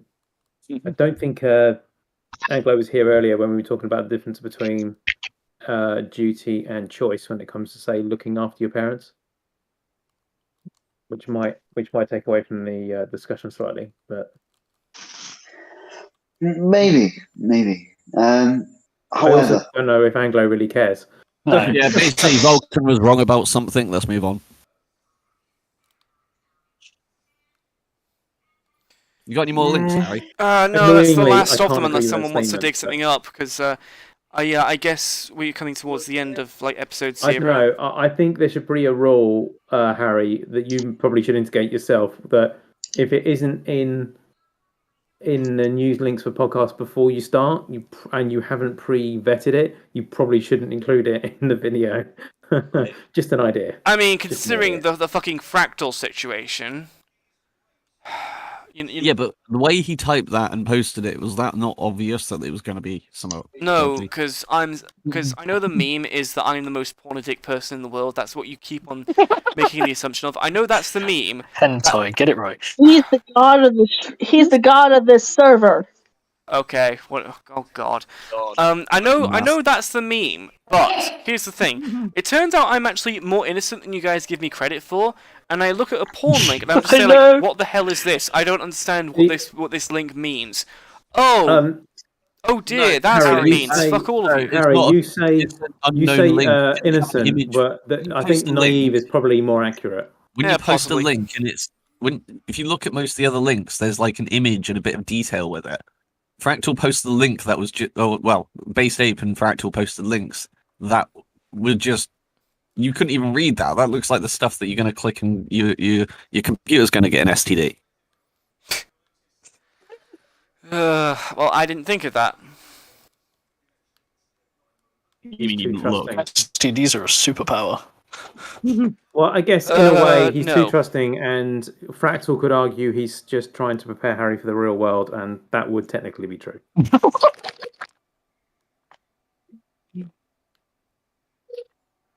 Yeah, sorry, you'll have to deal with a lot of porn links in the real world. Unfortunately, I feel like this is going to be a thing. Just essentially, this is why we have to give moderating powers to certain people in this server eventually over time. Yeah, you should give moderating powers to me. Oil's going to be the first one to get it, just to fuck all of you over. No, seriously, don't. No, I will, because it will hurt people the most. Why do you want to do the thing to hurt people the most? Because Harry hates us. And it's almost like you give him ammunition. Yeah, don't give me ammunition and then complain. Why does he want us to feel pain? Why did he give moderating powers to Oil, who just remotely says "fuck you" and just nukes people from orbit and mutes them when he's not even on a call with them? Oh, well, maybe you should have thought about that before. Harry, he muted you the most. Why do you want to? Because I'll be the head others? over him, who then won't be affected by it. Because he respects the mute. I won't respect it, and two, being the one who moderates the whole fucking server, I'll be the one above it, so he won't be able to do it to me. Well, the thing is, if we all right now just right click on you and just click mute, then we've muted you. Yes, I know, but it's like you're making me aware of the head of time with it, which is why I'm getting.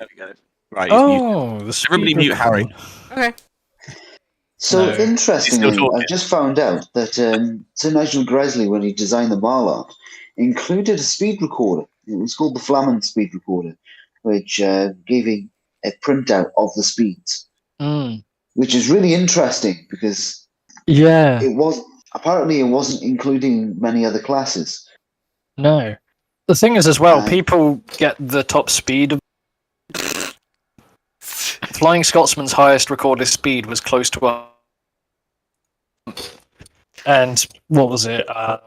Mallard got to 128 at one point. You kept cutting out there. Oh, Harry, you fucking mongler. Oh. I just assumed it was my internet connection. To be honest, I caught pretty much everything you said. So. Okay, just one time for good Yeah, fun. if you I'll fuck this whole thing up from the start if you do that again. What was the speed? I didn't hear the speed. So what was the No one speed did. of Flying Scotsman? Flying Scotsman's highest recorded was around 118 to 100. Well, 114 to 118, and Mallard's was close to 128 to 130 at its highest. I heard that. I don't know what you guys are talking about. But there we go. Oh, fair enough. I wonder how accurate those speed things are, though. What, the jet train? Just use the jet train. Hey, considering like this was possibly going to be the most unorganized episode so far of the whole thing, do you think it would be a good time to end the stream for everybody, do you reckon? I don't know. It's up to you, mate. I mean, if it's a case of if you think I'm wrong, then I'll just keep going. But so ideally... There's a line, isn't there, where we're just chatting shit and it's going to be boring for a podcast, or if we're actually going to carry on. It's entertaining for us. Yeah, that's not true. Other people. And if you guys want to also be part of the entertainment, you can always just join the madness. Join us, for we shall destroy you. There's like 90 people in a call. It's just like... You're just shouting over each other the whole time. Like, no, I'm going to talk. I'm going to all over again. Say the N-word. I'm going to say it. You, not you. I'm going to say the N-word. No, I'm going to say it. This is surprisingly accurate, Yeah. actually. Do I need to mute him? No, I don't think so. Chicken nuggets. Oh, I'm getting hungry now.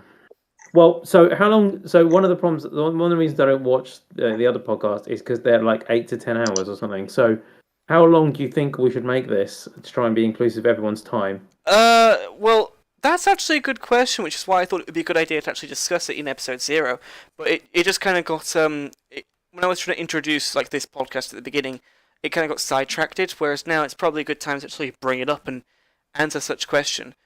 Does anyone? It's what, a never-ending podcast that goes across time zones. No, we're not doing that. 1 in the afternoon on the east coast of the USA. So I'd have thought, I just said the USSA, brilliant. So you would have, I assume now would be a good time for any of the Americans to pop in. Yeah. Although I think obviously not many of them are here today. Although they were here very early this morning, so I'm assuming they're still asleep. And but I don't know what the time zone is in Australia, for example, for someone like Riot. Or Riots, or whatever his name is. Yeah. Bezek. Here's an idea, Harry. I'm not sure how you're going to do it, but if you could maybe create a map or something where people can pin where they are in the world, so we can get an idea of people on this server and where they're based. Not exactly, but just roughly. Yeah. 90% of them are from Israel. There must be a way of doing that online where you can create a map and just get people to click stuff. Yeah, I think there is. Dave Taylor's Israel. It's just like everyone's like in Israel. It's not real. No, look, it's in the name. Israel. Come on. Isn't real. Okay, that was good. I like that. It ain't real. Oh my god, do you have to be such Jews about this? Yes, we do. It's in their nature. you know these idiots can't help it. They invented trains. Did they? I just made that up. I have no idea. Actually, well, I don't know. Whoever you've really gone and poked your nose in that. I'm gonna look at it. No, because wasn't it Welsh Jews? No, wasn't it a dude who made the what was his name? Stevenson. Was it Stevenson? No. It was way before him. He was just the guy that pioneered them into proper engineering. No ways. It was more his thing, wasn't I think it was some guy called what's his name? It's not George Stevenson. It might be though. No, yeah, it was George Stevenson. Yeah, it was called a rocket, wasn't it? yeah. Well, that was his later No. design. He invented other stuff before it. Anglo, I didn't realize you were such a train whore. I thought. Yeah, oh, mate. you'd be Vulcan here. I am mega autism when it comes to trains. Well, What do you so think- what do when you Vulcan expect was talking from about trains autism? earlier, Autism and you equals were like, trains. yeah, I thought you were being sarcastic, and then you started giving actual stats, and I'm like, oh well, no, he's genuinely going for this. Yeah, one. like Mallard's got a 462 wheelbase, so is Flying Squirrel. All the A-class Gresley locos are 462 wheelbases. Harry confirmed, not the biggest autist of the server. Yeah. There's only 2 8Fs left in existence. One in Somerset and Dorset Railway, and some other near Birmingham. They should change autism tests to just a thing that says, "Do you like trains?" If yes, then it's just a quiz about trains to determine how autistic you are. Yes. Francesca, it's a big thing with, not me specifically, but it's really common with autistic people to just fucking love trains for some reason. I love trains, mate. They're you're so a fake good. autistic. You don't like Trains are great. Why? I Because don't they're awesome. know. I don't get it. Networks and systems and functional things that it's almost as well like the way a train wheel, an old steam train, the way that piston action goes to drive the wheel. It's mechanical shit like that just looks cool. Okay, Vulcan and See, Anglo, have you Is ever it just seen as common for us a miniature train set? That is a thing, yes. Firelighter Yes. that you put in and it boils the water. Yes, like a yes, I miniature train. have. So I Yeah. haven't seen one of those for years, but my great granddad used to have one. I've no idea what happened to it. Oh, But I can imagine that'd be something. When I was they are young, very I expensive. saw and rare. it. It was amazing. And I haven't seen it since, but I'm just crossed my mind that'd be something that you would find really interesting. They I are don't know very what rare, they're called or those who made things. them, but it was kind of cool. I just remember now, like I'm just remembering it after years. Like cut up a little firelighter, you put it in a tray, light it, you put it in, it boils the water, and it just goes around the track like a miniature train. I don't remember how big it was because obviously I was really young then, so like everything's out of proportion. But what scale is it? Is it 1/16? don't remember because I was like, I could have been like. I bet it would be 8 O gauge because with the boiler ones they're fatter, so they had to be scaled up to larger gauges. Well, usually. I remember it fitted a small firelighter in the little box that you put into it to boil water. So if a small, like a firelighter, say a little one on it, like a tablet one on its side, because I don't remember being anything special, and you light it and put it in, that would have to do the job. So you'd scale around that and the amount of water that could boil, and then roughly figure out the size. So I can imagine holding the actual train in like two of my hands. It wouldn't be any bigger than that, I don't believe. I've got a picture of it. Throw it out there because you just made me think about it after. I'll put it in voice text. It's one of these. I can't. Live Steam. They're called Live Steam models. It is just like water, either firelighter or tiny piece of coal, and then you just put it in this tiny little firebox. It's really complex, so they're really expensive and very rare, but they are very nice. Okay. Oh, nice. Fair enough. Oh, wow. Tiny little shovel. I think that model's a Q2 Raven as well. I can't remember. I think it is because it's 440 wheelbase. I thought remember this one going in and like being a little box you just slot in from the front or something. But I don't really remember. If I'm honest, my imagination's just filling in the blanks. If you know what I mean. See, now that we're talking about trains, the reason I think trains are so engaging for autists is not just the mechanical aspect of it, but it's the feel. So the way I like to explain it is it has all four elements: earth, fire, air, and water. It's got to suck in the air to make the fire. It's got to have the earth in the steel and the coal you have to put into the train to make it work. You've got to have the water to boil to make the steam, which then becomes air. It has all four elements. And so do cars. You have to... And diesel attacked. What's the word I'm looking for? Everything was fine until the Diesel Nation attacked. until the Class 47 attacked. Oh no! You have to fight through all these four elements to make the steam train work.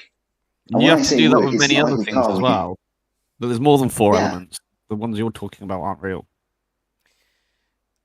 Well, we're not talking about the real science one. We're talking about the We're talking about alchemy aperture special science. needs. About- We're talking we're- about we're special talking needs about- science. We're talking Yes, about we're aperture talking about science having and shit. autism and how It's that not about the manifests in ho- this. it's and not about I'm the just why, throwing it's the about the autism at you, how. being like, that's not the elements. It's about Contains fuck your safe carbon and science. iron and Stop being so rational, for God's sake. Yeah, but this Yeah. is like the meters to like feet and inches or whatever debate, isn't it?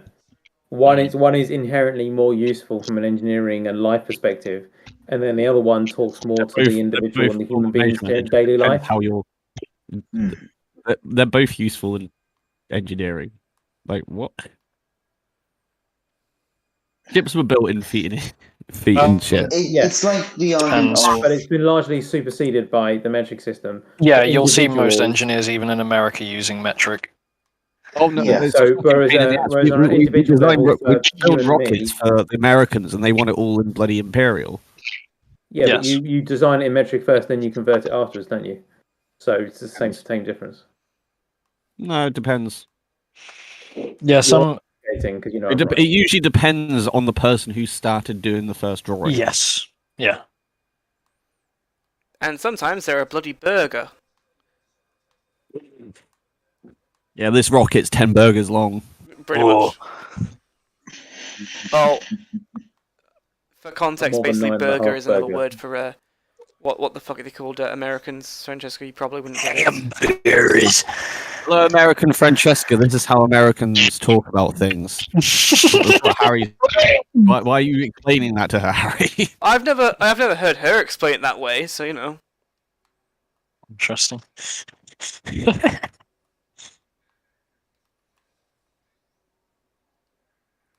shall we end the stream there then? I have It no hasn't idea. been a complete disaster Mm. Yeah. despite Anglo turning up. Nobody said the word. What word, Shadow? I'm not sure. I think it begins Niger, with N. the country, No. right? What, Niger. Yeah, Niger. Niger. I like that country. It's a Niger. very nice It's a country. French pronunciation, so it's Niger. Yeah, but I'm British, so it's Niger. Yeah, by old English, innit? Yeah, but that doesn't sound as close as much like the word as Niger does. I think, that's the Harry, we thing. should make this a train podcast.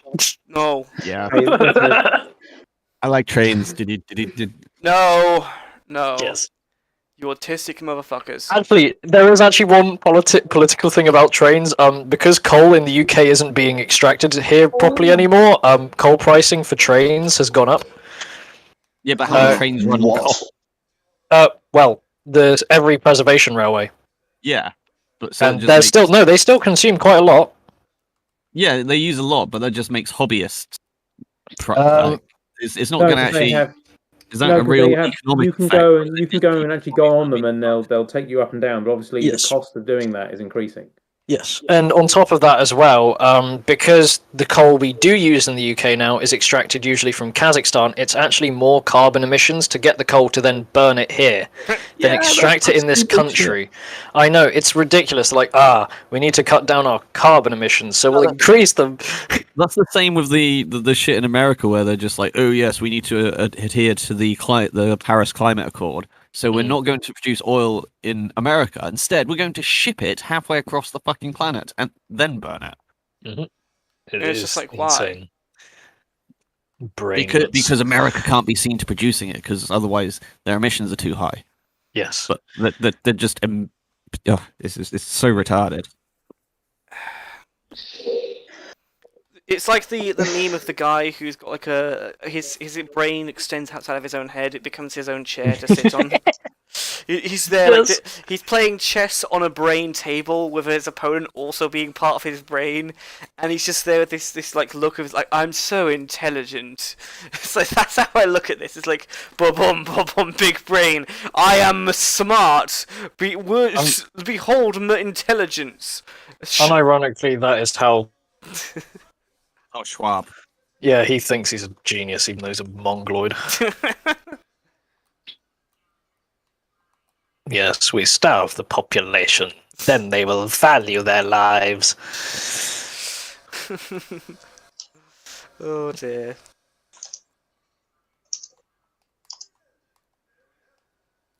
So the one thing, forgive me if I'm wrong, but towards the end of the steam age, because all the UK railways got nationalised, they started calling them the British Railways. So they brought out a series of trains called the British BR Standards, which is the British Railway Standards trains. But I don't believe there's a lot of them in preservation anymore. Well, right?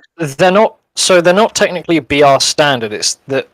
So a guy called Stanya, who worked for London Midland Scotland Railway, he designed most of these engines. They were so basic and simple to design that when BR came along, the company overtook the manufacture works and just called them BR standard because they're very basic and quick to build. But there's quite a few of them in existence left, because there was, like, we're talking, these were produced in like the hundreds of thousands. Like, there's so many of them in different variants. Like, there's the Stanya Moguls, the Stanya Class 5, which is actually the most common one. And then there's the Standard 4s, which are like a higher version of a Stanya 5 with their wheelbase. But there's still a lot of them left. In fact, actually, the rare stuff is usually the smaller locomotives, like this has now become the tank engines and consultants stuff. of trains. The tank The engines. Plebs of Trains podcast. Yes, tank engines are interesting because their wheelbase is really fucked, so they can't go around corners properly. So they always break down or derail. They're really bad. I guess that is actually a not too unrealistic feature then from Planet Side 2, when it came to trying to move tanks around. The small wheelbase with hard corners just doesn't work. So, especially if they haven't got like leeway to actually move or bend, their axles would either just stiffen up and they would derail themselves, or they wouldn't move. It's really stupid. So you remember the film The Railway Children? Yes. So that engine with 3 wheels, that would have a hard time going around narrow bends. Yes. Yeah, it would. Interesting. I didn't know that. Which is kind of problematic because they were designed for the country lanes. Yeah, I'll show you a picture of the one. So there was a BR standard they actually invented to combat this. It didn't have a tender, but it had just a basic. It was quite small, big tank of water. You don't need much coal for steam engines to water, but these would be able to go around almost any curb because they had large. They could account for corners quite well, and they could achieve better speeds. Yeah. Well, that's a lot larger than I believe it's the pannier. Yes. Oh gosh, the panniers. Yes, they're weird. I hate that. I fucking love those. They look weird. So cool. They're useful because they were really cheap and they could produce them en masse. A lot of them were used in World War II, although the austerity engine was very interesting because that was mostly that was actually exported around the empire for building industry. There's still thousands of steam engines we got rid of in Africa, so you'll find massive railway yards in like South Africa or the Congo just littered with British steam engines. And it's really weird. Of high quality as well, which just it hurts my soul. Yeah, that's the thing. Like the engines just last because they were built so well. Harry, the stream is just a white screen whilst we're talking about cool trains. Yes. Okay. That's odd. Me and a friend of mine, we used to have a railway yard owned by the MOD near us, and we would just play on like all these old abandoned steam trains they had there. It was so cool. Oh, I know. I'm sorry, Jesus. the fucking train didn't show then. Let me see. Was there actually a train? Okay. Yeah, this was the article that I forgot to actually get up earlier, wasn't it? Oops. There you go. You put that one up, Harry. So anyway, we've got that then. But yeah, it just hurts my soul. Just the British Empire train just brought up to effectively just be like, oh, well, we'll help these uncivilized ones. We'll raise them out of their situation, and then it's just a case of what do you think I shouldn't say that Cypher would say? Kind of mentality is the thing that's going through my head. So, something interestingly, when it came to the empire and railways, India had technically, under our control, India had the most complex and most advanced railway system. They were building 200 kilometers worth of track a day. That is, like, insane. Relatively for how big their nation was, it didn't make much of a difference, but we were building so much there that seeing the Indian rail system now is kind of a shame because it's a fucking joke now. But when we used to own it, it was so advanced and it was like mental. It hurts my soul. You know what hurts my soul? What? Seeing this picture. This picture just brings a tear to my eyes. The thing is, yeah, a lot of developing nations still actually have steam trains in service. A lot of Africa, certain parts of northern China and eastern Russia bordering China, as well as parts of Mongolia and where is it? There's I'm trying to remember. I think a bunch of islands in the Pacific still have miniature gauge functioning railways. Interesting.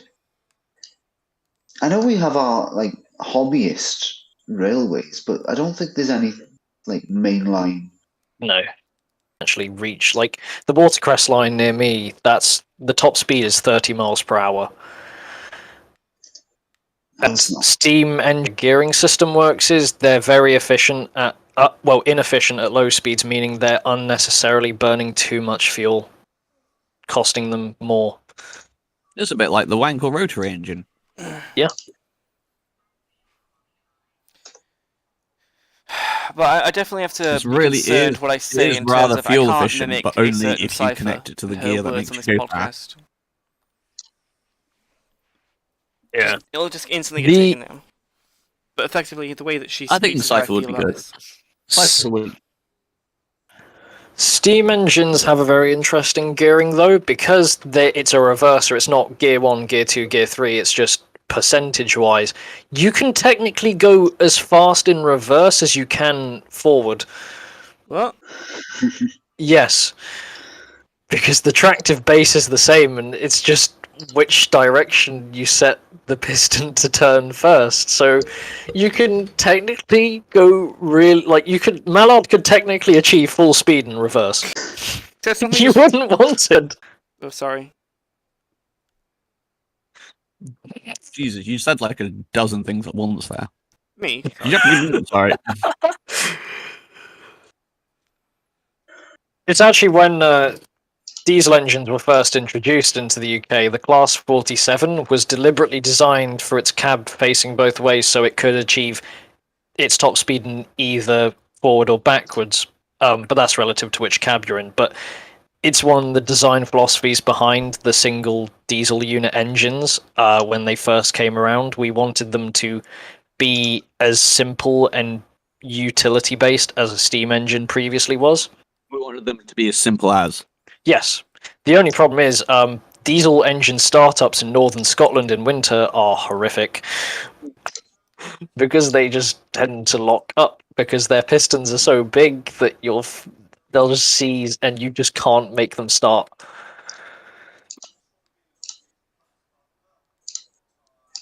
So you usually have to get a blowtorch to the engine and then heat it up. Like, that is actually something that can be done. Oh man, looking at all these train yard pictures is so sad. Jesus. I know. God, that looks just terribly You rusted. seem to be describing an old version of block heaters, essentially. Mm. Yeah.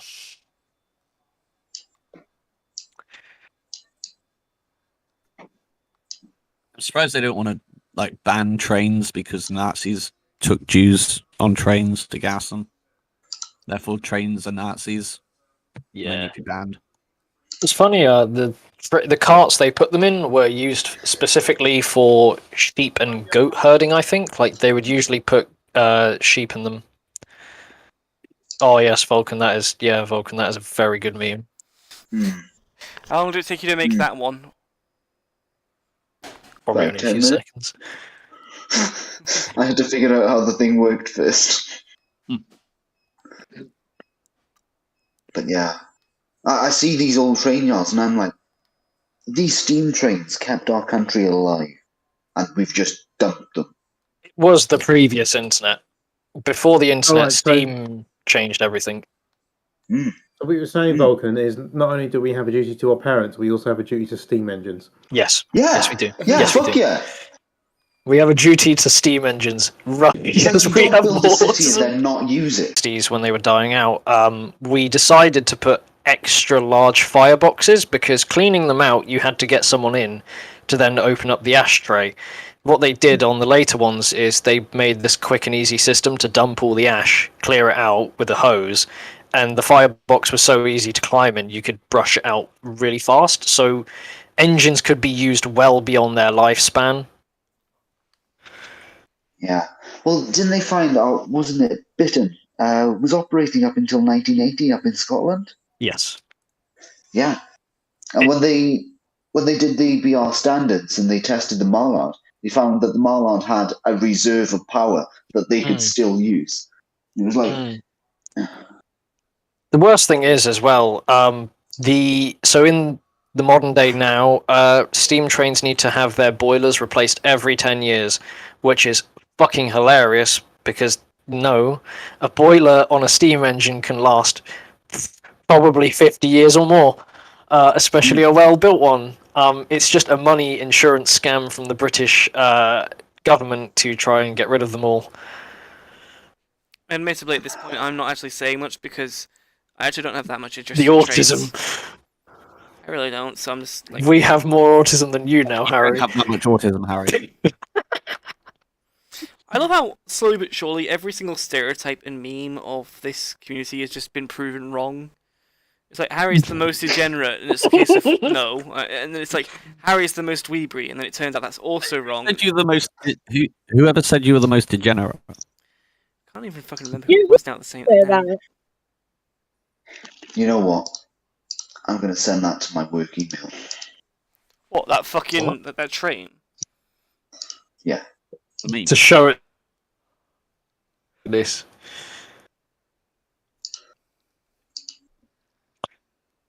Fun fact, the first monorail was invented in Ireland. That would be cheap. They Yeah, could afford 2 tracks. Yeah, 2 tracks cost too much. We'll make one. Somehow I'm not surprised. It's just with the Irish specifically, they're constantly hungover and just drunk and be like, "Oh, I don't want to do this. Oh, it's too expensive and too much work to make 2 tracks. Just put one, it'll be fine." We say that, but it's actually more complex to design a monorail because the engine has to be Ruin my perfectly joke, why balanced. don't you? Fuck you. I know, but it's like I'll try find it. Irish monorails are really they were built in the 1800s, which makes them even more amazing. It's really weird. There's still one functioning in existence, because the first one was originally a gyroscopic version, which would it was an electric system for moving people and cargo, but the later ones just decided to get steam trains and put them on this weird axle to balance, but that does works look well. Really weird. I know. It's got 2 boilers. Yeah. Oh, So wait, it almost have you looks opened as something if else? there's... Have you opened something else on the thing? Just looking podcast voice text, this thing has 2 boilers with 2 different fireboxes, and you can't they have to build this stepping system to get onto the other side. It's weird. I'll put it up on the on the fucking podcast. But my apologies for anyone who's listening. But I am not paying as much attention because I'm I said before I'm not a train guy. But I'll stick around for now. This is 1800s technology was just really unique, because they built stuff. They wouldn't care if it was going to make them money. They just cared to show that they could theoretically make money off of it. So they would design the strangest shit. It's honestly mind-blowing. What about this one you sent me the other day? Oh yeah, the gyroscope one is like Louis Brennan and his gyroscope monorail system is honestly the most mind-blowing shit. Because he used it for his guided torpedo design. Oh. Because so like literally railways, monorail gyroscope railways led to the invention of guided weapons. Why am I remembering a certain quote? This is from, why Britain won World War II. From someone where he's just there like a case of man-made horrors beyond imagination. It's just a monorail train. Horrific. It does actually. Like, chat. That led to man-made horrors beyond comprehension. Look at it. Look at that. Where is this? The Need for Speed. Oh, A3. Just gotta wait for the catch up. Oh yeah, I see it now. Yeah, yeah. The light on it as well. The lamp is massive. Like, yeah, why is the lamp so fucking big? Partially seeing ahead of you, which is quite ironic. Because the marshlands are probably full of shite. It's like, fuck mate. There's some more fucking cows on the track. Just blast a beam into their eyes, make them feck off. Well, that's it. You're never gonna you're never gonna get attacked by vampires. Big problem in Ireland: vampire attacks. Like, come on now, that's racist. Just because they're just pasty white. I mean, vampires would probably come from there. They got lost on their way to Romania. Ended up in Ireland. They're like, it's fucking shit down here, mate. Fucking hog. Descended from gypsies. That's why. Vampires are actually gypsies. Explain. Quick, mate, steal his fucking blood. Get him AIDS. Hop off. But the question is, do they like dogs? No, because dogs get AIDS. I reckon I've just discovered what we should do with the podcast. Go on. We should use it to fuel a miniature railway. Yes, we should have like a massive miniature railway, like hobby, like Hornby models everywhere. Oh no, not like Hornby. What?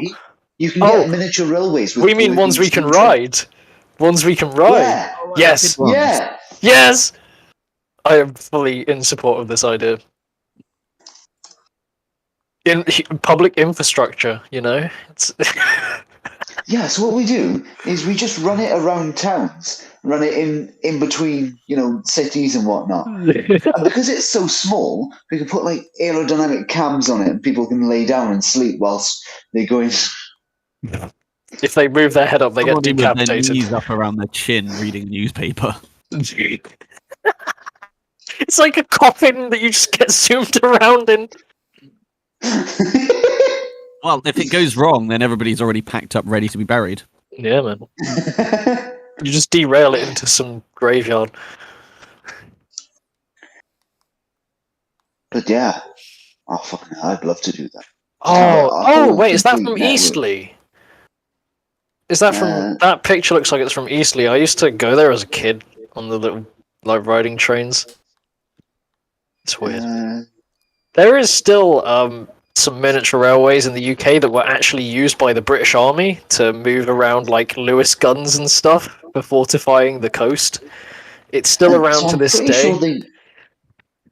I'm fairly sure they used miniature railways during World War One because the wheel loading was very light, so they could run it over the no man's land and all the shell shocks.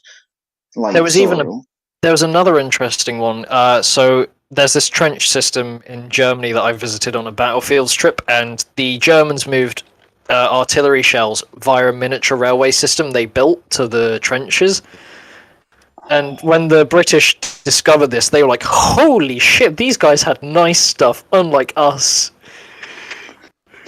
We just had Baz just delivering us Gregs. Now they had fucking trains. Miniature trains they could ride on with bombs in them. Yeah. Well, that was the whole idea to begin with, wasn't it? They were gonna defeat the French in the west and immediately hop on the trains and whiz across Germany to the east and fight the Russians. Yeah. But they kind of got a bit bogged down, and that didn't all go to plan. No. Yeah, it went very bad for them. Well, guys, I have learnt an awful lot today. I'm not going to lie. So and not only that, that in itself is not surprising. But the fact that I've learnt an awful lot from Anglo, I didn't see that one coming. I'm not going to lie. Really? So I know of a prototype steam train that America was designing. It was a steam turbine train. Yes. Which, yeah. I know I know which one you mean. So they wanted to try and increase its efficiency. So they converted the steam through a turbine directly into electricity and then powered the wheels, I think it was. Yeah. Yes, it was really. I heard it just never worked. There's a really interesting steam engine developed by LMS, which was an overclocked boiler at around like 1,125 psi, and it burst a bolt, killing someone when they were testing it. Like they were trying to show to the company that you should use this new steam engine, and like an investor got killed. Whoops! Oh god! Like they turned it on, just a bolt flies out. I think he got hit in the head, and it penetrated right through him. Oh, messy. Oh, those American ones look cool. Yeah, those are the steam turbine trains. I think. Jesus, yeah, that looks American like 50s steam and diesel engines looked very unique. I mean, I guess it does look a bit weird. I like them. I like how weird they look. Like, I wish they built that nuclear train. That would have been interesting. What the fuck did you say? Just go forever. There was something they wanted to make called like the atom train, and it was going to have a nuclear power source. And it was going to run from New York to like Pennsylvania, I think. It was really weird looking, but it looked the first version was the aero train. Yeah, they were going to use the aero train's body, but they were going to put a nuclear reactor in it. It was going to look so cool.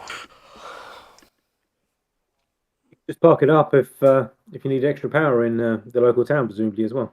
Yes. Oh, yeah. There was a nuclear. So the Russians invented a version of this they wanted to make, and it was going to power nearby towns when it went past them. Oh. Because they were going to electrify the rails to then like convert it to a power station nearby. Holy shit! It's like, who comes up with this? Communists trying to achieve the communist utopia, trying to get all the power they can for free. See, this is what health and safety has fucking destroyed. Bullshit. We can't have nice things because health and safety ruined everything. Yeah. But I think health and safety is the overstep of female intuition. Oh, here we go. Because what is health and safety? Women ruined everything, simple as. You ever see they ruined trains. The Ford Nucleon. Oh, yes. That thing was... So, Vulkan, are you telling us that women ruined trains? I'm saying that health and safety is a product of females getting more power within the government. The worst health and safety officers I've ever come across will be men. Really? Yeah, because. But you gotta think about it. So, what is health and safety? Health and safety takes the responsibility away from you to be safe and puts it on the state. The state then goes, no, you have to behave this way so you're safe. It's taking your responsibility for your own safety away from you. Yeah, but it's usually meant like in workplaces where you're in an environment where you may not be aware of all the dangers, and therefore the company then bears the responsibility to keep you safe from the things that you don't know are. They'll get sued otherwise. Like, I wouldn't be allowed to.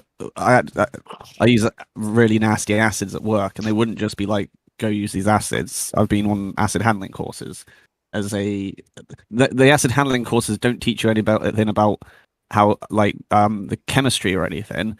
They literally tell you what to do in terms of pouring a thing safely and stupid shit like that. But it is. But you forget that a company would want to give you that course anyway. Because otherwise what you get is brain drain. If all your operators are burning themselves on fucking acid, the company's going to fail. Well, so they've already got that incentive, and the health and safety forcing them to do it is not helping. It's just putting red tape in the way of getting the job done. Slows efficiency. Yeah, but it becomes a legal matter because if they don't do that and then you do get injured, they're liable and you can sue them. Yeah. And that's not fun. I could see both sides of your argument, to be honest. But yeah. I mean, because Vulkan is right that it's in their interest to look after you in order to hold their market. So, yeah. But then again, I had two NHS safety people at a job years ago. So they were both women, and they were a nightmare because they came up and said, this office is unsafe. And I didn't realise they'd already been up and spoken to my work colleague a couple of weeks ago. I found out afterwards, and they were like, "Oh, it's unsafe." And I'm like, "Well, because we had like boxes everywhere and stuff like that, and it was quite a cramped room for the number of people we had in there." And I'm like, "Well, that's your opinion." And she was quite flustered about that. Well, I said, "Well, the problem is because you said, well, what happens if you had to get out of here if there was a fire and you couldn't see where you're going?" I said, "Why would I not be able to see where I'm going?" He said, "Because the room could be full of smoke." I said, "Why would I wait till I couldn't see my hand in front of my face while I'm sitting at my computer before I tried to leave this room? Would I not try and leave before that point?" And then you follow that line up with asking them, "Do you think I'm retarded or something?" Yeah. I then asked on them that they're insulting you. Well, it turned out that we were on the top floor of this old building, and the only way out was through the stairwell. And there's one stairwell, and so there's a fire in the stairwell. And we asked, can we get a ladder to throw out the window? Bear in mind we're on the third story to get out. And they were like, "Oh no, that's also unsafe." And I was like, "So what do we do?" And he said, "Oh well, the response rate for the fire brigade in the area is above average." That was their answer. That's ridiculous. Yeah, so basically what I managed to get out of them was I said, "Well, look, you can't just throw an opinion and say this room is unsafe because that box is not a good thing." I said, "What you need to do is you need to give me actual numbers and statistics." I said, "Okay, have you got a distance that we should have between each desk so we can safely traverse the area?" And it turns out there was one. I was like, "Okay, great. That's something I can work with. You give me something I can use to make this room safer." But you see, whereas previously you just had your opinion on what this room looked like and the fact that it wasn't conducive to a safe environment, which was it's just blurb that doesn't mean anything. So I was able to beat something useful out of them. And then afterwards, my colleague came back and said, "Oh yeah, I spoke to them weeks ago," and it turns out he'd had a very similar conversation with them about that's your opinion. Have a great day, bye. But there we go.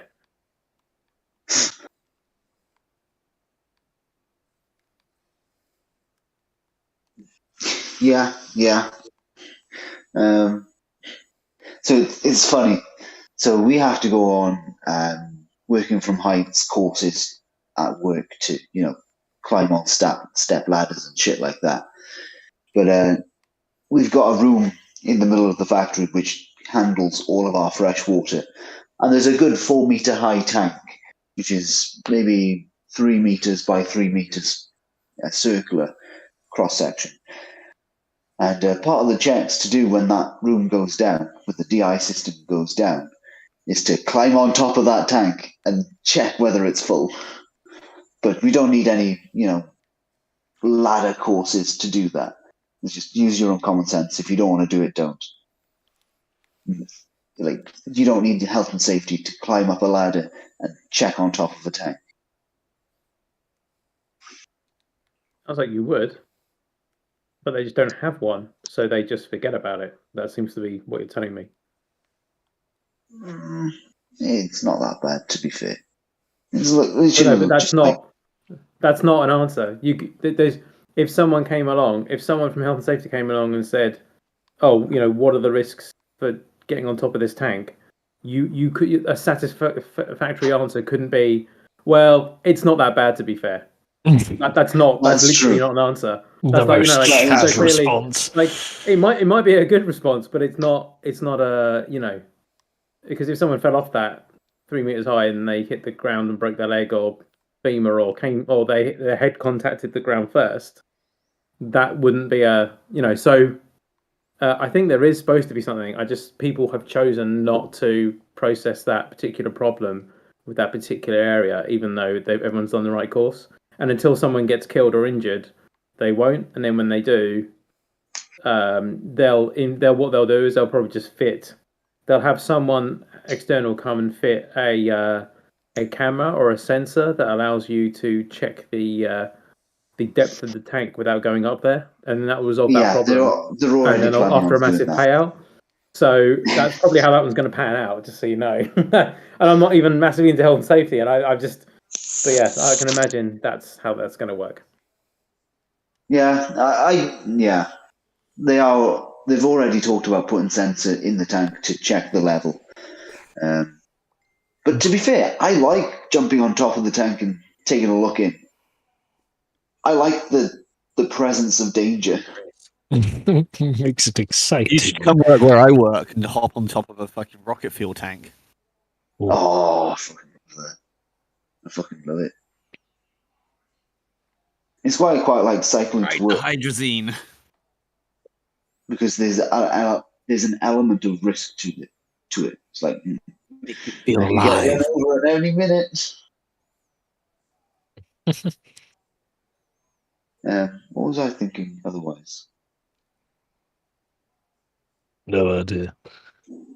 That nuclear car just looks like every other car in Fallout. Yeah. Double benders.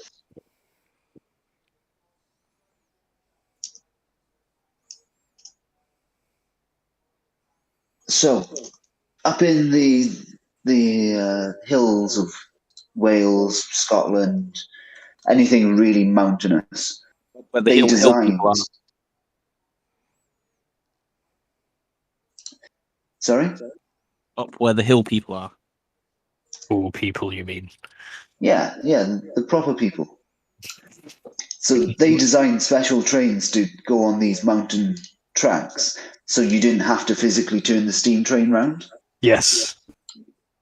And these things are genuinely quite special. Oh, I know which ones you mean, the double boiler funnel ones. Yeah, they're weird. Yeah, they're weird. I like them. But they're kind of cool. They do work very well, though. So I used to have an uncle a great uncle, who used to have the largest miniature railway in the world at the time. He built it in his house in Wales. Wow. And he grew up in Salisbury, so he would overlook the train yard, and he used to be a signalman there, and he decided in later life to literally build tons of Welsh steam engines for his miniature railway that he would invite you come over, and he made money off of them. Nice. So he basically made his own